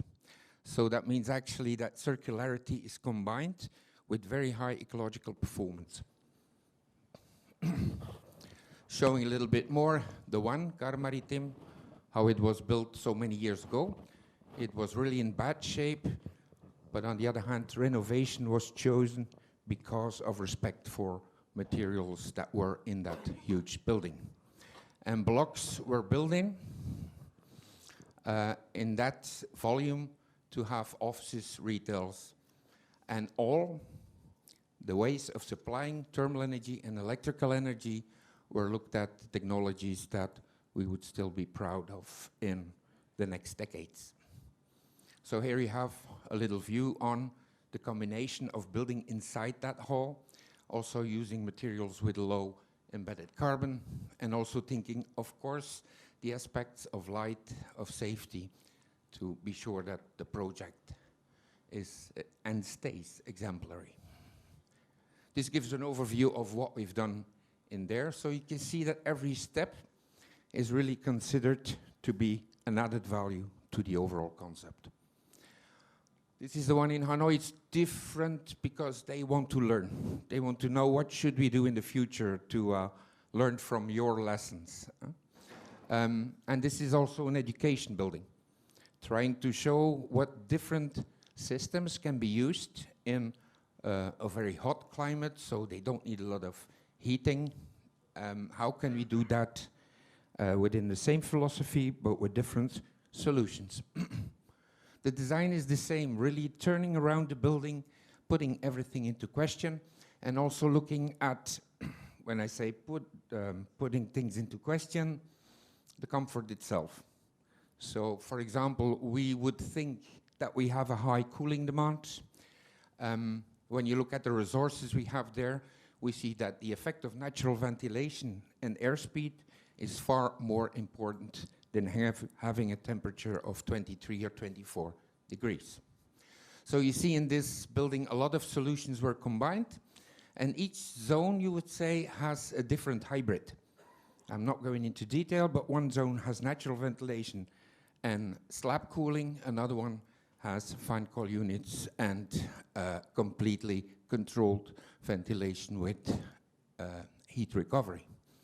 So to have a lot of examples in the same building, and also, of course, a total energy concept that still touches ground, literally also. And that is the school for the next generation of the people over there. Then last, going fast through it, respecting the heritage of our own buildings in Flanders, a very small project with 12 little houses, and where we really thought about the collective element, like how can we balance a little bit what we do on the envelope and what we do on the technical side. You see, again, a lot of partners. Co-creation is, for me, one of the main solutions to go to good designs. And in this project, we had a lot of concepts that we compared. We have combination with practitioners and researchers. So that means that the tools we use are far more performant than what you find in a normal design practice, and where we can compare different solutions on a very quantitative base. So here we really chose to choose for the most decarbonized solution. You have 4 scenarios here, and you see that the renewable energy share and the boiler fuel consumption, so that's the fossil element that still is present, is going to 0, and that's actually what was the reason to choose for a collective system with a centralized heat pump combined with thermal solar energy. Just a little picture. It sounds like, why would we do that? But on the other hand, if you quantify enough and you use the modern tools that you have in your research, then you see that actually we go to a solution with a higher performance and also with a lower cost. And I think those combined, operation, the design, the cost of those 2 phases together, that we can reach solutions that normally you would not expect. That's a little bit what I would have liked to talk to you about in the correct timing. So thank you very much for your flexibility.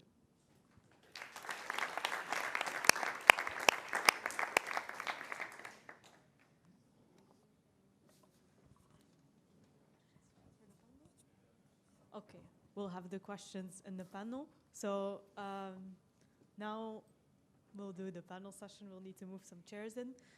Sadly, Liang had to leave because her kid was a bit sick and should sleep, so that's very understandable. But yeah, now our balance is a bit off.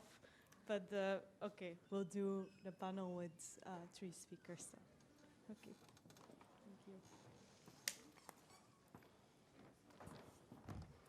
So while my colleagues prepare the panel setup, I would like to ask for all of you to just spend 1 minute and fill in a feedback form to see how we can improve future events.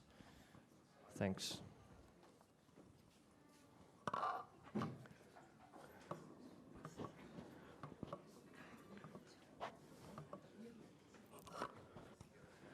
Just to check, this mic is working, yeah.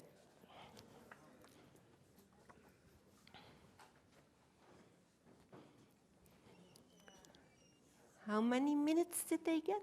1? Okay.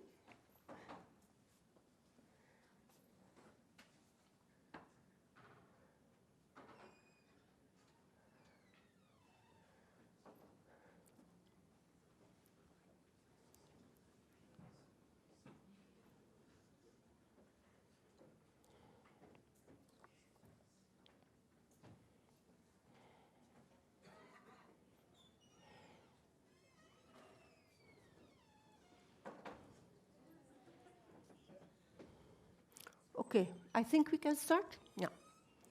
Okay, very happy to see that most of you still stay for a small debate we'll have with our 3 experts. I'll start with a quite general question. So we got an overall picture very well presented by Kenneth, where one number I will never forget is that today we are at the 1.15 centigrades above what we had pre-industrial as the temperature. And one of the questions could be, how far are we off? We have that clear target. We want to stay below that 1.5 centigrades. We have still a budget of CO2 of, it was 380 gigaton. Yeah, what are we still missing? I heard several times that speed is mainly important. Yeah, fast charging is also about speed, but not the number, but the speed, Wim said, and also Lee said it. I noted down speed in decision making. That was also something she said. So maybe, yeah, all of you, I would like to have an answer. What are we missing today? What, for example, what would help us much faster in reaching the targets we have? Like in 3 hours, or how much time do we get to No.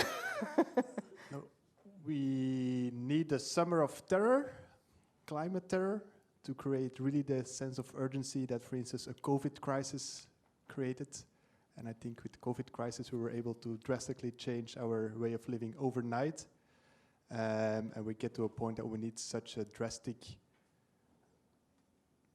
wake-up call.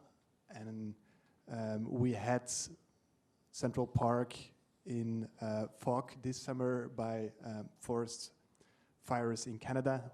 Was already for me one thing that could put together a summer of terror. But I think really something that visible in your face, like a terror attack, like COVID, that really would create a sense of urgency that we need. It's rather cynical, but I think that's what we need. A sense of urgency, yeah. Caro. The one thing I think we all collectively need is guts, because there is so much technical solutions, and also there's so many, you know, what we call green and blue economies, or like companies doing stuff that's really making a big impact. Yet somehow, especially on the legislative level, there's a total lack of guts. And I want to prove that a little bit with I mentioned earlier, AFIR, which is a directive legislation coming from the European Commission that forces governments to install infrastructure for sustainable traffic. And they talk about targets of fast charging stations of 400 kilowatt each.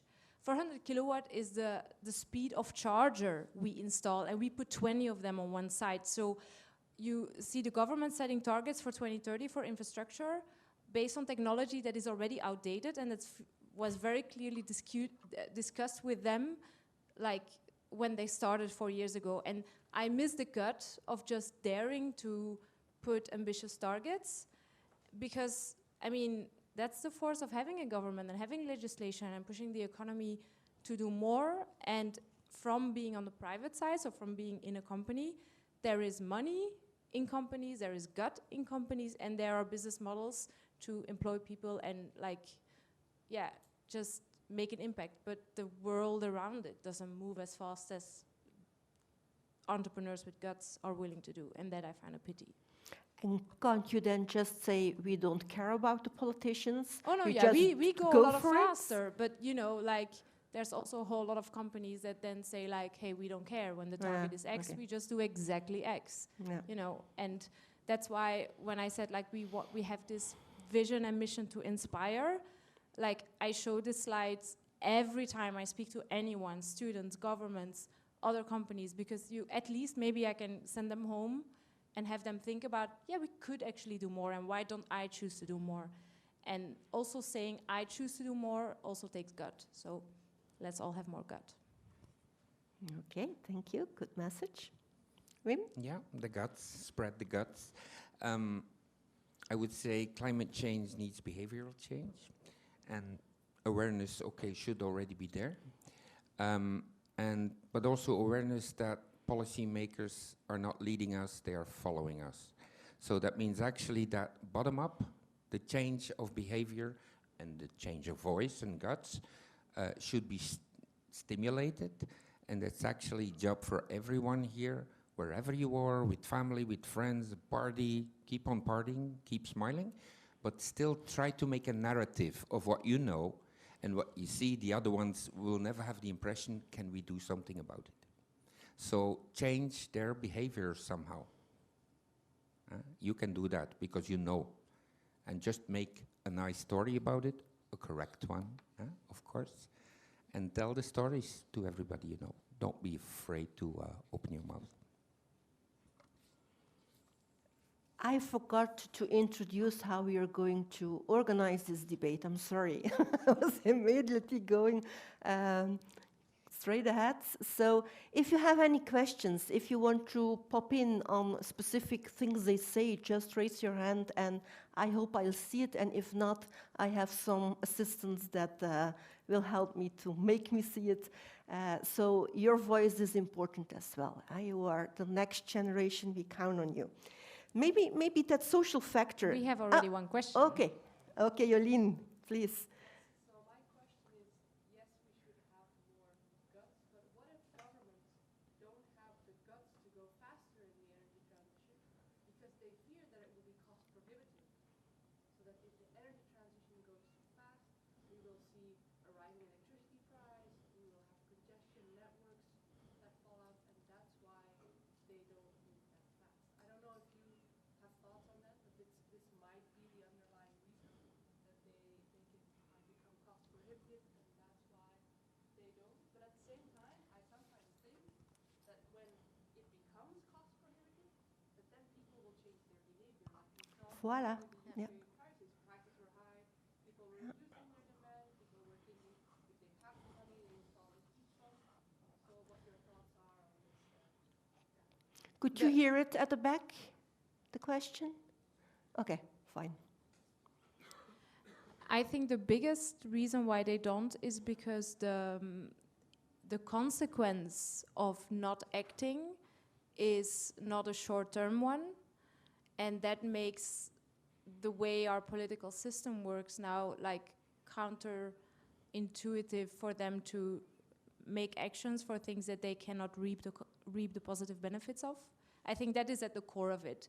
And yeah, then of course, lobbying forces of, like, I mean, people always want to, the nature of people is not to change because change is scary.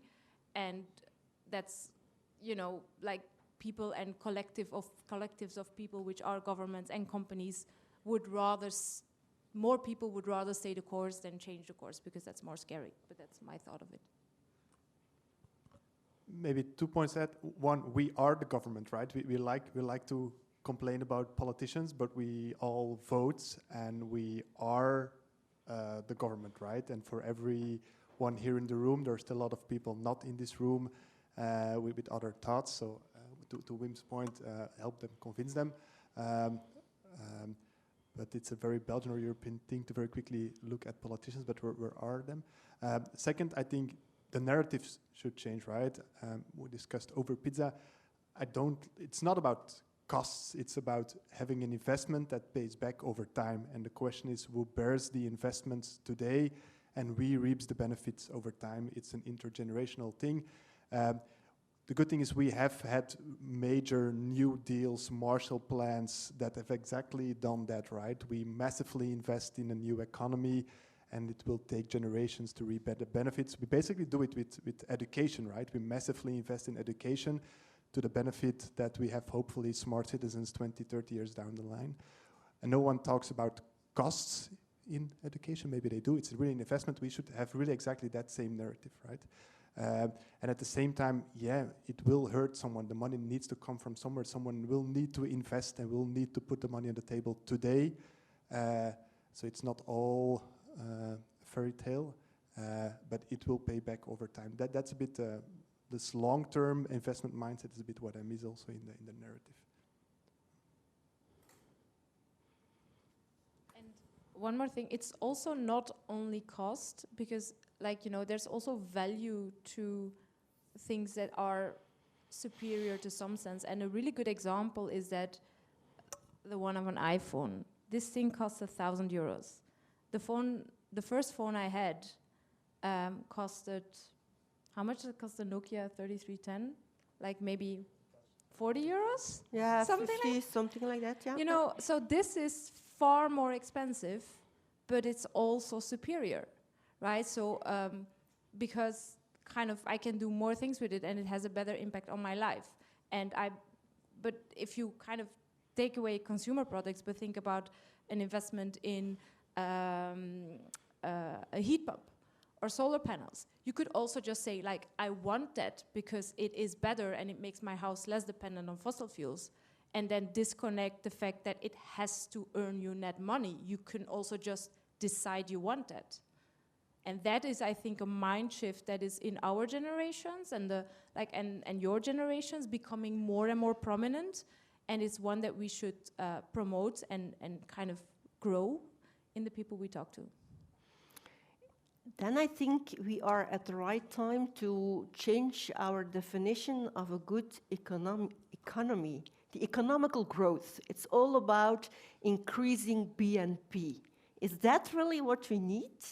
I think indeed the word value is what we should aim for. And what is value? Definition of value, I think we really need this.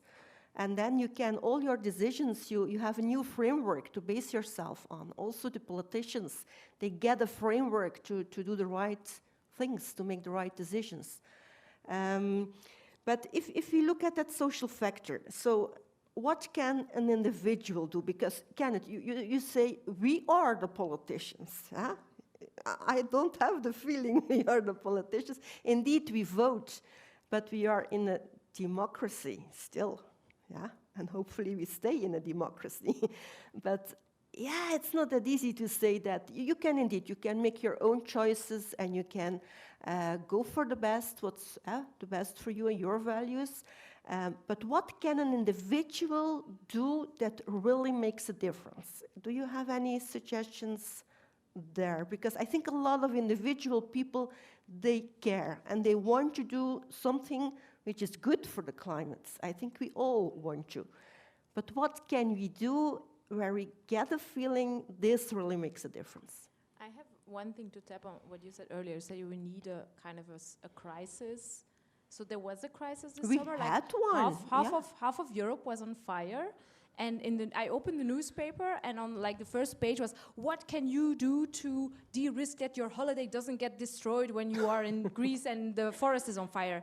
And I was like, dude, why doesn't this newspaper talk about us stopping to take a plane to go on like weekend trips?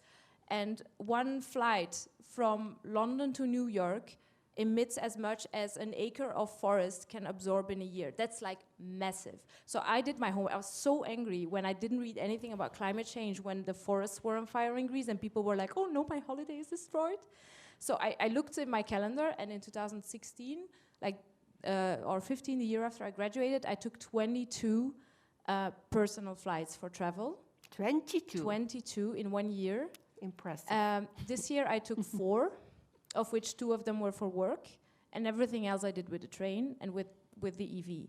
And I'm like, yeah, this is like a huge impact on my own carbon footprint so by choice, I allow myself one faraway trip a year, and everything else is either for work or I just force myself to take the train. And that's just like, when I thought about, okay, I did a pretty good job. And it's not, my life is pretty fun. So it's not that I have to have less quality or like change. The only behavior I did is that I chose nice European destinations. But I mean, that's already, if everyone does that, I think maybe in a couple of years the forest will not be on fire anymore. Someone has another suggestion? What can we do? Yeah, Giel?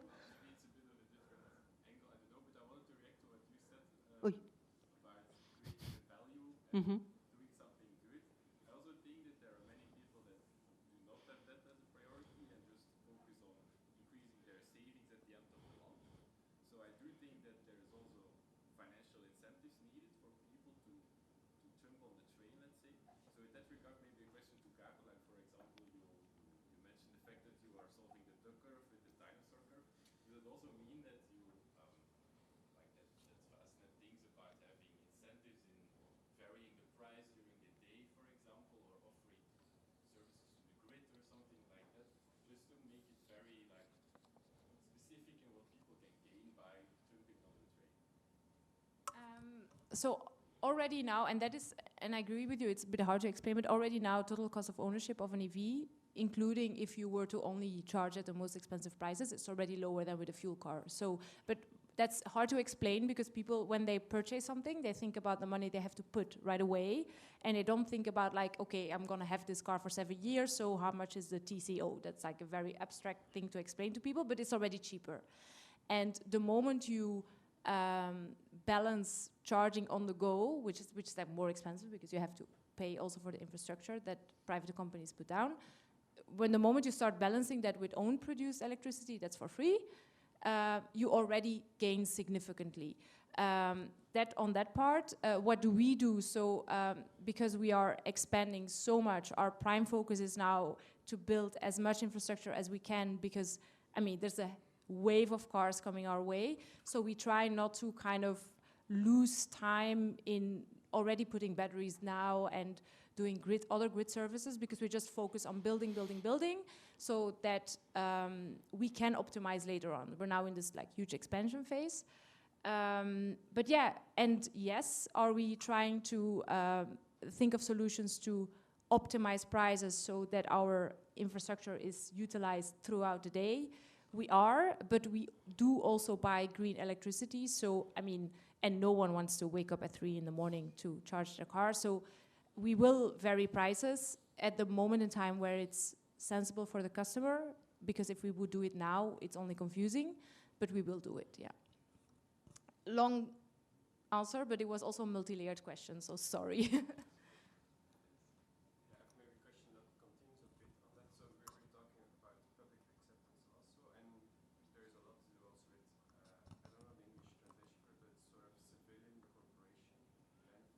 Community building, yeah. Where you could maybe think of, you had this dino curve, people have the same curve with PV, but you can't have a home charger, so maybe people that have PV or want to install PV can sort of an energy contract with you as a company that sort of, you get discount because you're delivering the energy to the fast chargers instead of... Yeah, so basically the way the energy market works is, of course, like all green certificates that get produced, it's very difficult to buy a gigawatt hour of electricity from 1 million people, because that's also, as a company, very hard to scale. But it's very likely if you produce green electricity at home and get a green certificate for that, that we have bought it, because we match all the kilowatt hours that we buy by Belgian, in Belgium, by Belgian green certificates produced by solar power. So somehow the green produced electricity on the home will arrive in a car if us and other CPOs buy green certificates.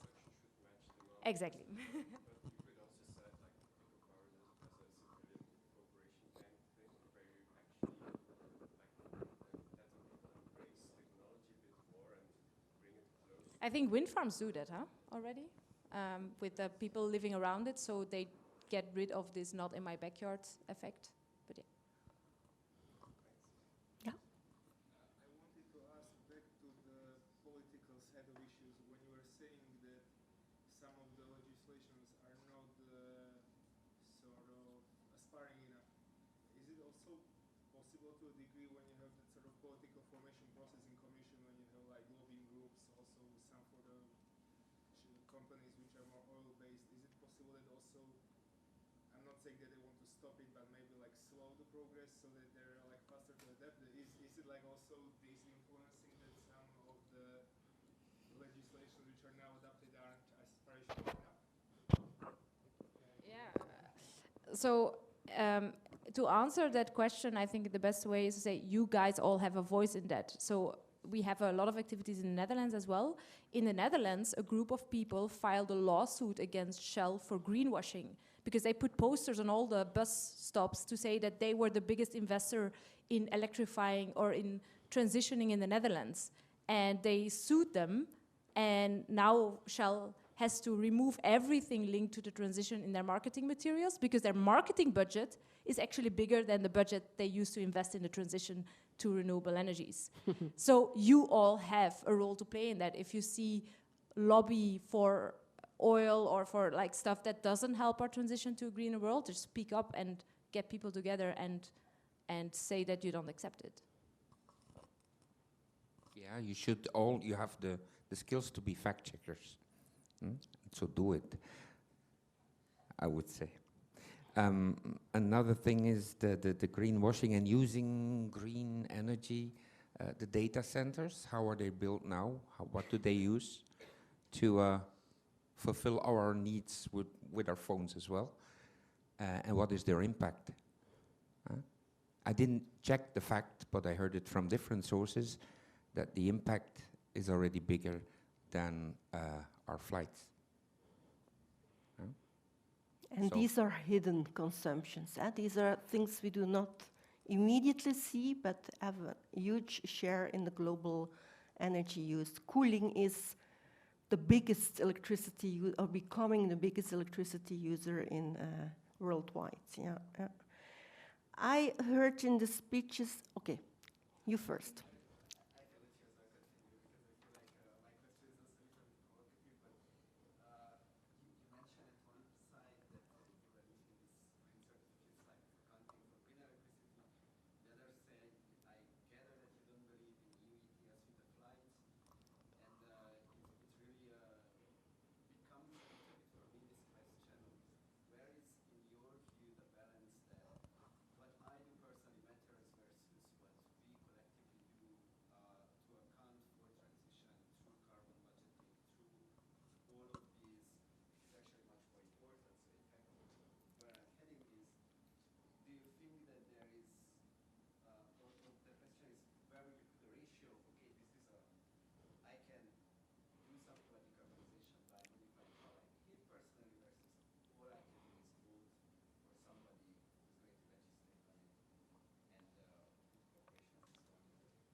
A very good point, and to bounce back basically your question, Lieven, I don't like the question, what can I do for the climate? Yes, be aware of your climate impact and try to change your behavior, but it very easily gets into a blaming discussion, right? Because I'm better than you. Who's vegetarian? Oh, you're still eating meat. You know, if you get to that, and that's really droplets in the sea, right? I think if you we're all engineers, take a step back, we're all highly trained, people have been investing a lot of money in you to put you to school 5-9 years if you do a PhD. If you really want to have impact, use your special skills, your competitive advantage to make a difference. Could be really to work on a specific technology and make their step change in a particular company. Could be, if you have lawyers, push them towards climate lawsuits, because I think that also can play the role. So in particular in this audience, you're not an average type of person. You have some quote-unquote superpowers. That's where your leverage is to use them for, or even against climate change, right? You could also join the dark side, to say so. So I rather have you thinking about that than trying to be in your personal life the perfect person and trying to blame someone who's a little bit less perfect. Right? I don't think we have to look at it so black-white. I can also be provocative, right? Of course, but then I can react, right? Okay. So I think we all have the duty to lead by example, somehow. Okay, you don't have to push it to the border, you don't have to blame others, but just if you show what you're doing and others are inspired by you, then you can also have a kind of leverage to a big group of people, and also that works. So I think it's an and working on different spots, my opinion. So it's a balance indeed, and it's not about suffering. I mean, if you are convinced to do it, then it's not suffering. Then it gives you kind of satisfaction somehow. So, but don't push it to the extremes. I don't think that's needed. Yeah, you could translate it positively and talk to each other and say, what is your focus this year to give a hand at this movement? So yeah. It's a positive way of expressing. Yeah.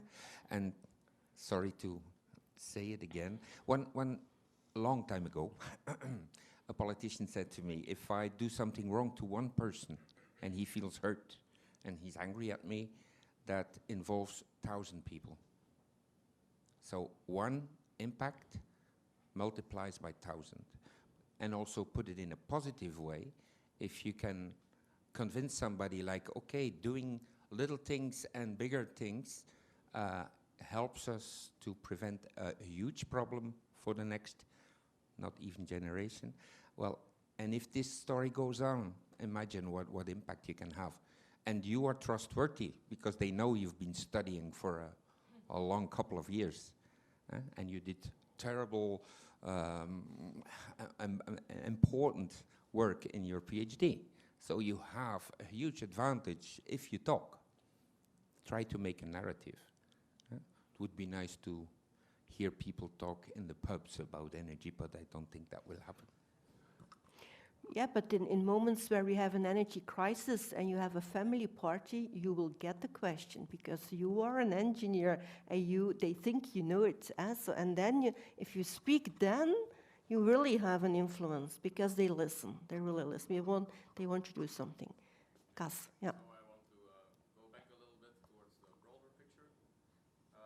Wim, I think you had a very pretty picture of the Eco School in Hanoi, but on the background, you could actually see some buildings which were a bit less nice.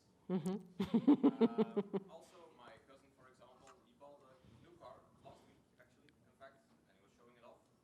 And I asked, is it a hybrid vehicle or what is it? He said, no, I cannot afford that. It's a gasoline engine. So that brings me actually to this point where, yes, we need to have the energy transition, but the problem is that indeed the investment for these technologies is very high, even though that the total cost of ownership may be low. And here there is really a problem towards market adoption. If my cousin, he has a master's degree, so he's highly educated, it's a nice job. If he tells me that he cannot afford an electric vehicle, how are we going to get this off the ground? Rome was not built in one day. By 2025, a same platform car will be cheaper in electric drivetrain than in fossil fuel drivetrain. So yes, but yes, Rome is also not built in one day, right? Yeah, it takes time, that's true. And it was exactly my next question. We should indeed prevent a scenario where only the wealthy people can afford, and those who cannot afford, they stay behind. So we should find ways to tackle this and to take everybody inclusively on that track towards our goals. And I was wondering whether you have any suggestions there. How can we make that decarbonization, the solutions you proposed, how can we make them more equitable, that they are accessible for all people in society?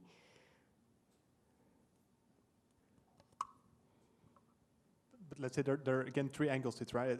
Let's take the example of electric cars. There is a technical angle in just make the cars cheaper, right? Scale effects in production, other technology. There is a policy, subsidies, not saying that that's a good idea, but that's always a solution. Yeah, exactly, or the other way around, taxing the other more, right? It's also policy. And the thing is, a third one is more business, and I don't know whether you know of an example, Caro, but basically, if the total cost of ownership is cheaper, but the investment cost is higher, people are not buying it of the higher investment cost. It feels like there's value on the table that you can build a business model around, right?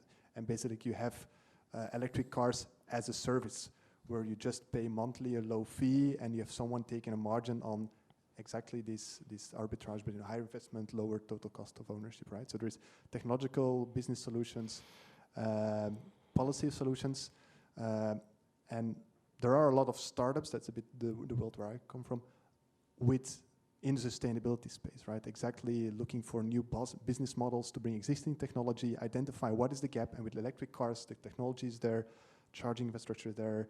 Indeed, it's maybe this higher investment cost, so then think about the startup solving exactly that issue, right? And we can, that's good. And then it means there's value, because if you're the first one having that idea, then it's probably a stupid idea. So if there's already someone else doing it, it means there's value in it, and you can start looking at it. But with the subsidies, are we using money in the right way? I have the feeling, if I hear my friends and family talking, that they, when they install a heat pump, PV, electric vehicle maybe as well, I'm not sure, that they get subsidies. And who is doing this? The people that don't need the subsidies. They can afford to do it without subsidies. Shouldn't we have saved that money to help those people that cannot afford to buy it themselves? Are we investing the money in the right way today by, distributing subsidies to those who don't need it? I think that is a Pandora's box question, to be honest, because you can't answer that without at least a couple of psychologists, sociologists, and lawyers around. Because it's also, subsidy speaks also to short-term win, like the part of your brain that gets us short-term rewards, which is why it kind of also works. And also then it's got a political angle, because then a politician can say, I have a program of X million subsidies to do on this transition. So it's very complicated. There is no single right thing. So I think the best is, as we already said, is a combination of polluter pays. So whoever pollutes has to pay more, and then incentivizing the gap, the profitable gap. So basically reducing the investment to make something that you want as replacement as interesting as something that exists. But yeah, in my opinion, you can't answer that question without, I don't know. I can't answer that question. I think it's a little bit strange, but I feel like on a harder line than you are. But I think that at a certain moment you have to phase out things that you don't want in the future. You have to phase them out, and you know you're going to touch a very vulnerable part of the population. And that part of the population should be supported. And the subsidy schemes, as they are now, are just doing the opposite. So phasing out is a word that we should start to use. Good, again, yeah. You want to add something? One thing looking back, both in the Corona crisis and in the energy crisis, we have thrown away a lot of money with subsidies to people who don't need it. If we would have used that money to subsidize electric cars, your cousin would have bought, or your nephew would have bought an electric car. Mm-hmm. There were questions.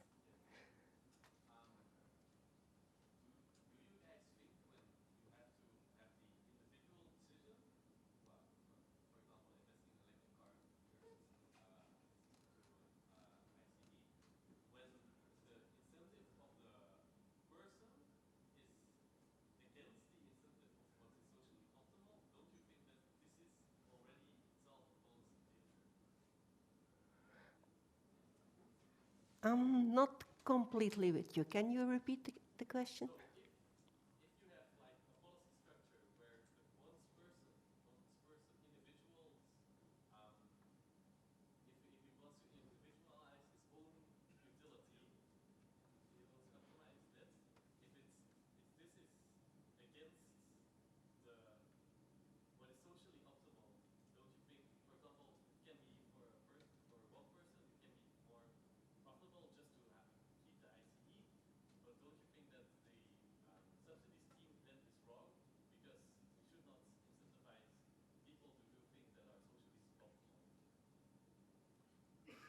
I do understand the question, I think. There are several aspects to it. So often it has to do with externalities, right? Yeah. Impact, that's one part of it. So for instance, still today, if you buy an electric car, you charge it, the electricity system is under the ETS, so you basically pay for the carbon emissions of the electricity. Soon to be, the petrol and diesel will also be under the ETS, but still today you don't pay for the carbon emissions. So there is indeed an externality that you're not paying for that makes a difference. That's one aspect. And then the typical economic or an economist answer would be pricing the externalities, and we're living in a perfect world. But even then, I think there are two aspects which are a bit more not included. One is, let's even say that actually today the total cost of ownership of electric cars is lower than, at least for the larger ones, than IC cars. And still, some people don't buy an electric car, but because the difference is the cash out, right? They need to pay more on day one to get it. So that's still another problem. It's not really an externality that you need to price in. And then a third, and that's really where the psychologists need to come in. What is really strong for people is telling, hey, all your neighbors have an electric car, you're the only one not having an electric car. And then, because we're not really that rational in the end, right? Forget what economists tell you. So the economics answer is externalities, price them in, but I think there's more to it to bridge the gap between individual behavior and what's optimal, socially optimal, right? You have a question. Maybe just to add that there seems to be a tipping point of 25% having a different behavior and that it starts to flow over. So 25. Okay. But I'm not the expert on behavior. Just enters my ears. And also tradition plays a role in that, because so when I said it already exists, that business model of taking the capex and then paying a small fee, so it's called private lease. So that's like a hugely growing business. So for example, in Germany, nearly all of the electric cars going into private households are under a private lease. So people pay 100 to 120 euros per month for a full EV for 2 years, and then they give the car back, and then so it's like really, really cheap. But then there's this traditional aspect that in Belgium, people have to freaking own everything. So that's also a cultural aspect, like, yeah, my neighbor owns a car and I only lease it. So, I mean, it's like, it's super complex, and that's why, again, the strength of a new generation, of a new vibe, talking about things differently, sharing economy, is something that you can radiate to your peers and just change this, like, hey, we have to keep living the way we have been living always, because we clearly have learned here in these seats in school that does not help our Earth in the right direction. So changing the economy, changing businesses, but also changing the way you perceive whatever we did in the past that may not be a sustainable business model in the future as well. Please. I'm going to say something that's very cynical and that might make some of your You get a mic, yeah. Yeah, so I'm gonna say something very cynical. It's about the place where I come from. So I come from a country where we consume as a total about 6 gigawatts of energy. That's like, if you have 6 gigawatts, all the country has electricity. But we don't have a grid. So we have, on a good day, we have 2 hours of electricity on the grid. Otherwise, these 6 gigawatts are produced by diesel engines that are, like, every couple of buildings or a few apartments share a diesel engine. And then, like, there's this concept of Gaia that James Lovelock discussed. And there, like, if the problem is solved in a country like Belgium, there's this law of diminishing returns, that where after you do some investments, it will be more expensive, and then the impact is a bit lower. But then if you make a very small investment or policy or stuff that targets these countries that are really struggling, the impact could be much more significant for the whole Earth, rather than just a neighbor getting an electric car or not. Because the energy crisis exists there, and there's not much that people can do because people are powerless there. So, yeah, I just wanted to put the idea out there and see what you guys would think of approaching such a problem. Yeah, the global picture you bring up. I had some questions as well there. Who wants to answer first? Can I ask which country are you come from? Lebanon, yeah. Right.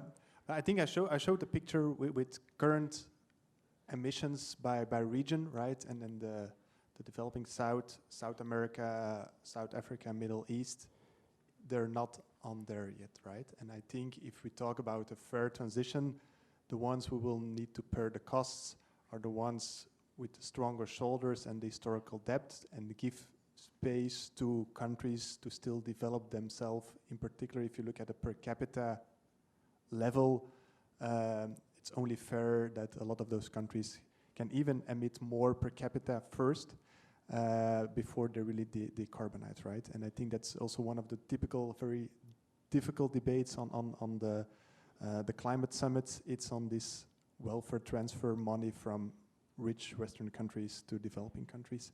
And that's, I think, one of the points where a lot of work is still to be done. One hopeful analogy that sometimes people say is, look at what happened with telecommunication. Like in the West, we went from sending letters to a telephone that you could smash down to smartphones. In the developing South, they moved from letters to smartphones, right? So that's kind of the hopeful analogy, that in developing countries, you go indeed from no grid to a renewable, decentralized grid that we are now all trying to build, coming from a centralized fossil backed up bone, right? So hopefully you can learn there a bit and skip some steps. But I think you have in particular experience. Well, that are the nice stories, and they are there. They live there. But you were also talking about the Hanoi building, and actually, most of the buildings there, even the modern buildings, are horrible on the energy efficiency or whatever, and the electrical grid is like a zoo. It's like everything that can be put on a wooden pole is added. So you have rows with, it's crossroads in the air. But on the other hand, we exported those bad buildings as well. They are a lot of, I don't know if there are Belgian buildings over there, but mainly American buildings, all air systems, not thinking a lot about the energy. So it's export to another climate, and that's a little shame and often not affordable for them. So the school, I know it looked too pretty, but the school was asked by the government party, and they don't have a lot of parties there, so they decide and then you do it. And the reason is to get the young engineers and bachelors familiar with new technologies. So maybe it looks too nice, I agree, but on the other hand, what is exported to that country, it's really horrible, and they still do it. I mean, the bad machines go there. So that's the other way around. And on the other hand, to maybe add to that, the fact that you are here and the fact that you have room to innovate with new technologies without having to have this legacy of like, hey, but we already invested billions in a centralized grid system, allows you to introduce new technologies that are greener, one, faster, and secondly, with faster benefits of it, because there's no legacy you carry along in that. And as Kenneth says, yeah, the net CO2 emissions of the developed countries, I think it's only fair that we also take our share first to reduce significantly for the majority share of emissions that we are creating here in Europe and in the US.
think, well, I'm not an expert on India, so and then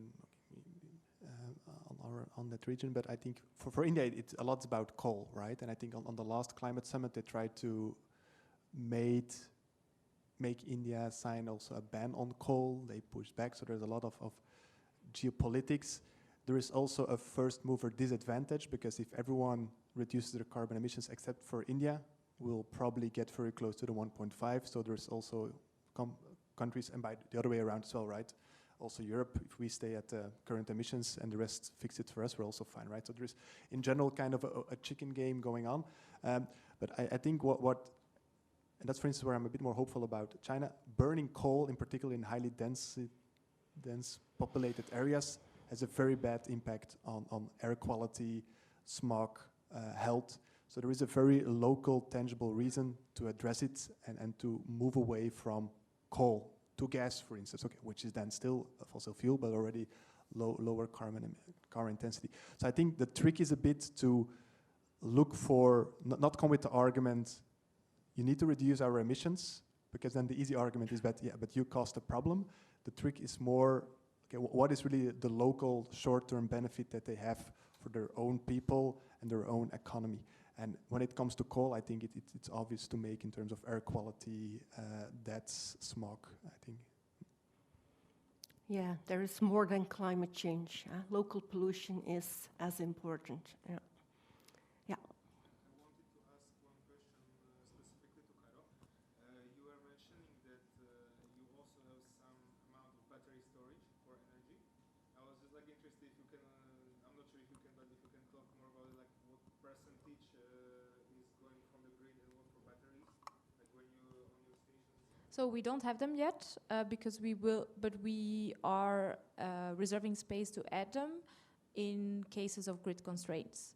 So for now, we just try to get an as big as possible grid connection on this high voltage distribution grid. And what we see now is in the Netherlands, we see the first local congestion issues, and then we're going to add batteries to like we charge them slowly overnight or charge them slowly during the day when it's not so busy, and then when the cars come and require the sessions, we have the power to fill the cars. We don't have, we have one battery, but that's being run by the TU Eindhoven. So even if we would had, I cannot share you how much of it goes back into the grid, but the plan is none of it goes back into the grid, all of it goes into the car. At some point, someone asked me some time ago, like, hey, are you guys considering bi-directional charging on your charging stations? And I was like, bit stunned with the question, because I was like, who would arrive with a full car on a charging station on the highway and then decide he wants to leave empty? So we're still in a service business that you kind of like, the cars are empty and you want to charge them and make sure that they can make every kilometer as sustainable as possible. So there is a limit to the kind of things we can and should be playing with on bidirectionality and so on. But when it comes to like home charging and office charging, I think there is a huge thing where the static car is a battery and it's basically a full resource battery to use. But on the road, I think the cars should mainly try to arrive at the destination.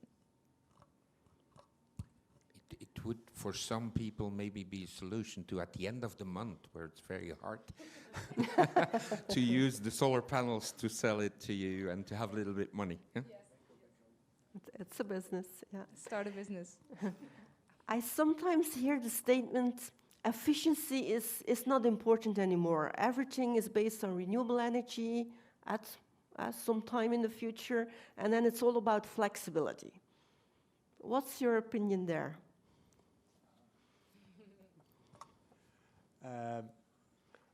Well, the electricity market will become like the telecom market, right? Which is a fixed only zero marginal cost industry. And we will also move to the model of mobile packages, where you just buy a package from Proximus or Telnet. You barely know what's in it. And only if you go over the limit, you get charged for it. And all the flexibility is managed by someone else. And that's, I think, also the direction we go with electricity markets. It's not really where we're heading now, because today we talk a lot about the responsibility of the end user who needs to manage their behavior. Or, for instance, the example, do we charge the charging per kilowatt hour or per minute? I don't see my parents, to take that example, managing the charging by minute or by kilowatt hour. So I think we, in terms of electricity, we also go to the model where you just pay a fixed amount per month, and all the flexibility is managed by the utility, right? They will manage your capacity grid when you switch on certain flexibility that you have, because the end consumer will not do it. I'm not sure if you are agreeing with that, but Okay. Maybe a question to Wim and Caro. Kenneth talked about the transparency of your CO2 emissions in the company to have kind of accounting on it. Is this happening in your company? Yes, very Okay. proudly. So, because our biggest competitors are actually the oil companies, and I just personally, like, I don't have any gray hairs yet, but if I would have gray hairs, it would be when an oil company wins a contract of us by scoring more points on the sustainability element, because in my head that absolutely doesn't work. So yeah, but we are a construction company. We build stations, and in construction, CO2. Unfortunately, the construction industry is not one of the leanest emitters. But we started writing up all of our emissions as a company, and I think the next annual report will be the first one where we will have full transparency on our carbon emissions. And it's in the little things and in the combined little things. Like, for example, I think I told a few people today, we only eat vegetarian at work. There is no petrol car in the entire company. We all take the train to go to meetings as much as we can. And, you know, that just doing that in a work environment also puts the focus of the teams that work, like, hey, do I buy product X or Y? You choose, like, okay, but that one is produced locally and has less steel and more wood. And that's something that we do super consciously and very proudly consciously as well. So you feel like, as a company, all these efforts give you kind of competitive advantage. Somehow it rewards. Yeah, and you kind of like want it to be competitive even before it is mandatory competitive. Like, you know, at some point carbon reporting will be mandatory, and I think the issue is like, hey guys, we'll be fully transparent even before we have to. And I think that's the accelerating mindset that as a startup you can really push and inspire people to. Bit of a forerunner, yeah. We are not a construction company, so, but on the other hand, we are aware of the fact that we have a secondary effect that is not positive. The own footprint is very well monitored and has a high ambition. So regarding electric cars, they will be all electric in 2025. And they have already a massive part of the fleet. No one can order a non-electric car, and they don't like hybrids, not at all. So because of the distances, I don't know how fast they charge. No idea. Okay. So my talk about hybrid was not about cars, I mean on screen. For the projects, the building projects, we have a clear vision. I think that is followed for nearly 70% of the projects to go fossil-free. But if it's a hybrid, is it monitored? Is it not monitored? It's hard to say. And then you still have suppliers for such a huge company, and there it's still purchasing is a harder element, because there you lose competitiveness. So you can Google it. We built one charging station fully emission-free, meaning that all of the cranes, trucks, how do you call it, the compactors, everything that you use on a construction site, we use with electric tools. We did a test of it in the Netherlands. I think there's a report of it. Why don't we do that on every site? It's because it is more expensive today, because there's just a lack of these tools that are run fully electrically. So we try to do as much as we can, but the thing is, not in every country, and not in every country you can buy a contract, or you can contract someone that uses only an electric truck. But seeing that we were able to pull it off for one project from like beginning to end makes me very hopeful that very soon we will be able, and as more companies and like you, as when you at some point build a house or go work for a company and have a choice to choose who do I work with, if you ask for these things, then they will be like, maybe we have to buy an electric compactor, maybe we have to buy an electric crane, and that will create then the scale to make it competitive again. So it's it is like not accepting the status quo, but asking more, that incentivizes then down the chain also people that say, okay, maybe we should buy an electric truck and not keep the regular one. Yeah, yeah. Maybe a final question, if there is still someone from the audience, I give that the floor. Yeah.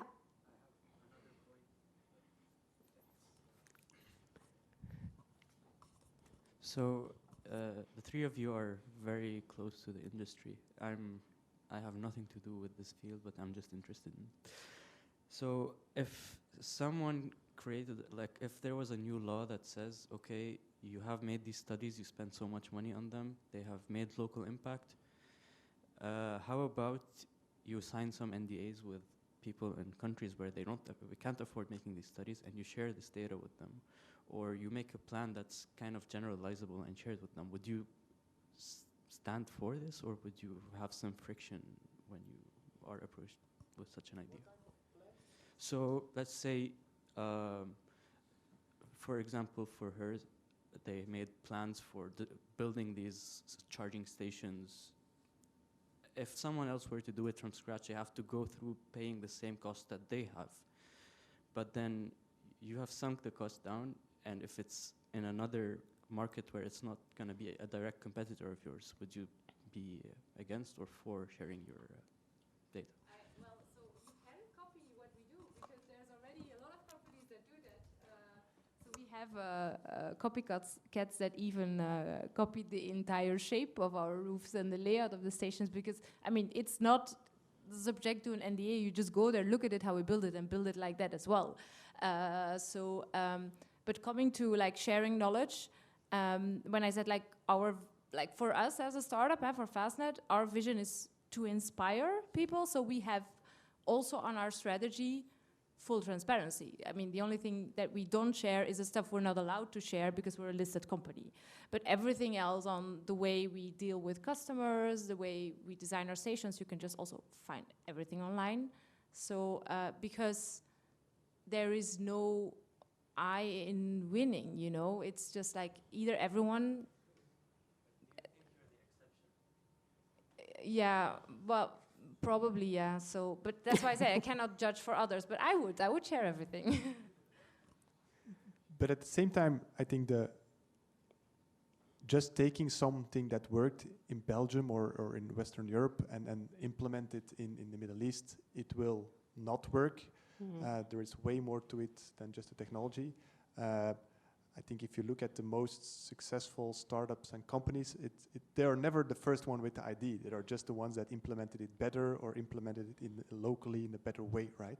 So even Facebook was not the first social network. They just did it better than others, or the timing was better. So to bounce it back to you, I think the challenge would be take what you learned from the best performers here.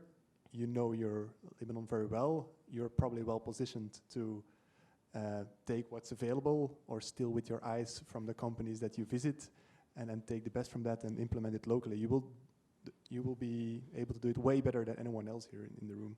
But include the local context and the culture. That's extremely important. Yeah. That's also also within a company. Like, so now we've been expanding throughout Europe. So so we started businesses in Denmark and in Italy, and you know, I started the Belgium branch of Fastned, and they had been trying in Belgium for 3 years. And I don't know how many of you are Belgium, but as a Dutch person in Belgium, they kind of like, this is a weird country, even though we speak the same language. And you know, it's just local context and looking at how you work together with stakeholders, how you implement your solutions here. It just needs knowledge. And the same goes for, and I think in this entire ecosystem of transitioning to more sustainability, and universities, I think sharing knowledge is not the problem, but then maybe we come back to my first words you asked me, and that's gut. Just go and try. I think that's a good word to, the circle is round, a good word to end with. So I would like to thank, first place, the 3 speakers, the 4th one as well, but she had to go, for their contribution, but also all of you for contributing to the debate. In my opinion, it was interesting. I also liked your questions and your opinions. So keep on having this great spirit and, let's say, change the world wherever you are. Still with your eyes, that's something you have to take away and make a difference. That's what we all can do, so please go for it. Okay, I think there's still a drink, or no? It's done. Okay, so thanks.